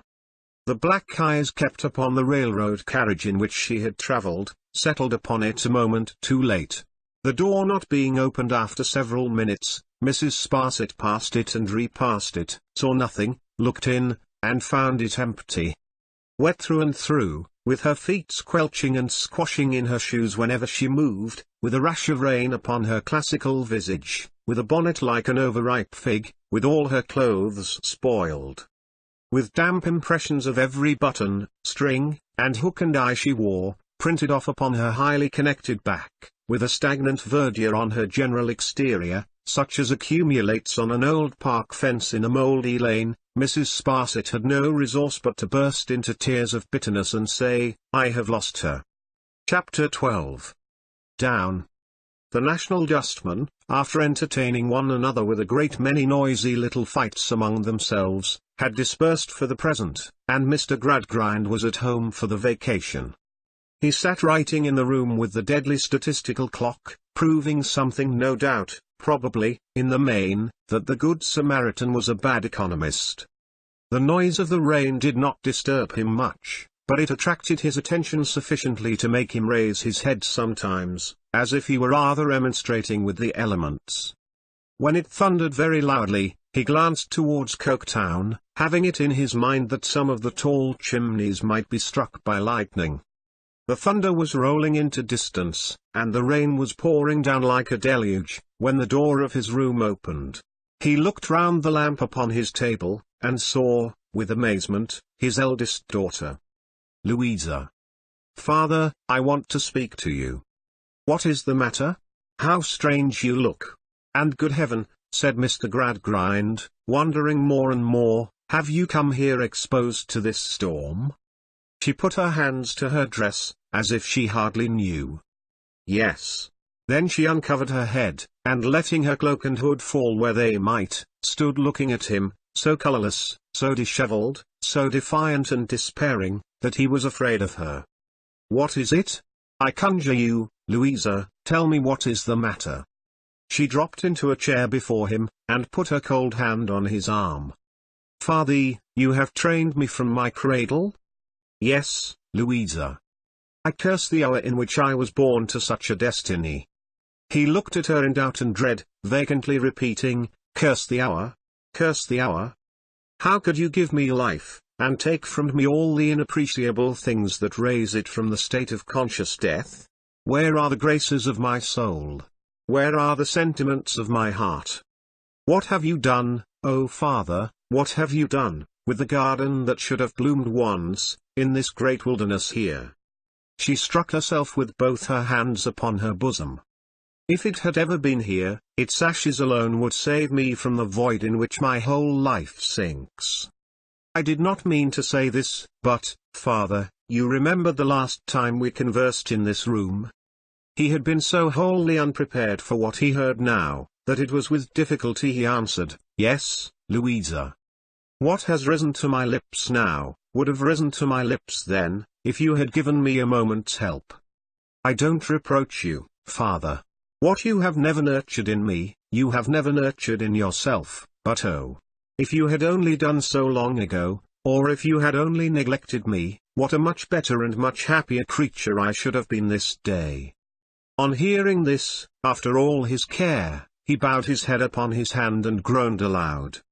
Father, if you had known, when we were last together here, what even I feared while I strove against it, as it has been my task from infancy to strive against every natural prompting that has arisen in my heart.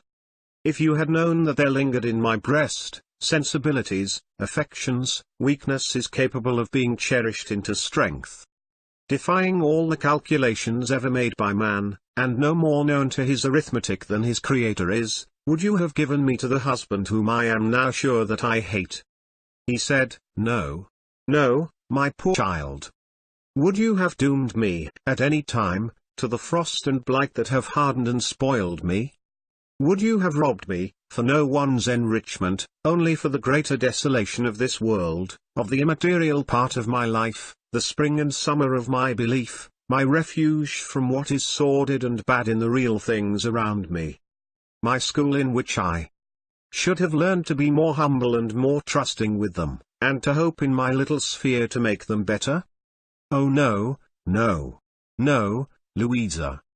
Yet, Father, if I had been stone blind, if I had groped my way by my sense of touch, and had been free, while I knew the shapes and surfaces of things, to exercise my fancy somewhat, in regard to them, I should have been a million times wiser, happier, more loving, more contented, more innocent and human in all good respects, than I am with the eyes I have. Now, hear what I have come to say. He moved, to support her with his arm. She rising as he did so, they stood close together, she, with a hand upon his shoulder, looking fixedly in his face. With the hunger and thirst upon me, Father, which have never been for a moment appeased, with an ardent impulse towards some region where rules, and figures, and definitions were not quite absolute, I have grown up, battling every inch of my way. I never knew you were unhappy, my child. Father, I always knew it. In this strife I have almost repulsed and crushed my better angel into a demon. What I have learned has left me doubting, misbelieving, despising, regretting what I have not learned, and my dismal resource has been to think that life would soon go by, and that nothing in it could be worth the pain and trouble of a contest. And you so young, Louisa, he said with pity. And I so young. In this condition, Father, for I show you now, without fear or favour, the ordinary deadened state of my mind as I know it, you proposed my husband to me. I took him. I never made a pretence to him or you that I loved him. I knew, and, Father, you knew, and he knew, that I never did. I was not wholly indifferent. For I had a hope of being pleasant and useful to Tom. I made that wild escape into something visionary, and have slowly found out how wild it was. But Tom had been the subject of all the little tenderness of my life. Perhaps he became so because I knew so well how to pity him. It matters little now, except as it may dispose you to think more leniently of his errors. As her father held her in his arms, she put her other hand upon his other shoulder. And still looking fixedly in his face, went on. When I was irrevocably married, there rose up into rebellion against the tie, the old strife, made fiercer by all those causes of disparity which arise out of our two individual natures, and which no general laws shall ever rule or state for me, Father, until they shall be able to direct the anatomist where to strike his knife into the secrets of my soul. Louisa, he said, and said imploringly, for he well remembered what had passed between them in their former interview. I do not reproach you, Father, I make no complaint. I am here with another object. What can I do, child? Ask me what you will. I am coming to it. Father, chance then threw into my way a new acquaintance. A man such as I had had no experience of, used to the world, light, polished, easy, making no pretenses, avowing the low estimate of everything that I was half afraid to form in secret, conveying to me almost immediately, though I don't know how or by what degrees, that he understood me, and read my thoughts. I could not find that he was worse than I. There seemed to be a near affinity between us. I only wondered it should be worth his while, who cared for nothing else, to care so much for me. For you, Louisa. Her father might instinctively have loosened his hold, but that he felt her strength departing from her, and saw a wild dilating fire in the eyes steadfastly regarding him. I say nothing of his plea for claiming my confidence. It matters very little how he gained it. Father, he did gain it. What you know of the story of my marriage, he soon knew, just as well. Her father's face was ashy white, and he held her in both his arms. I have done no worse, I have not disgraced you. But if you ask me whether I have loved him, or do love him, I tell you plainly, Father, that it may be so. I don't know. She took her hands suddenly from his shoulders, and pressed them both upon her side, while in her face, not like itself, and in her figure, drawn up, resolute to finish by a last effort what she had to say, the feelings long suppressed broke loose. This night, my husband being away, he has been with me, declaring himself my lover. This minute he expects me, for I could release myself of his presence by no other means. I do not know that I am sorry, I do not know that I am ashamed, I do not know that I am degraded in my own esteem. All that I know is, your philosophy and your teaching will not save me. Now, Father, you have brought me to this. Save me by some other means. He tightened his hold in time to prevent her sinking on the floor, but she cried out in a terrible voice, I shall die if you hold me. Let me fall upon the ground. And he laid her down there, and saw the pride of his heart and the triumph of his system, lying, an insensible heap, at his feet. End of the second book.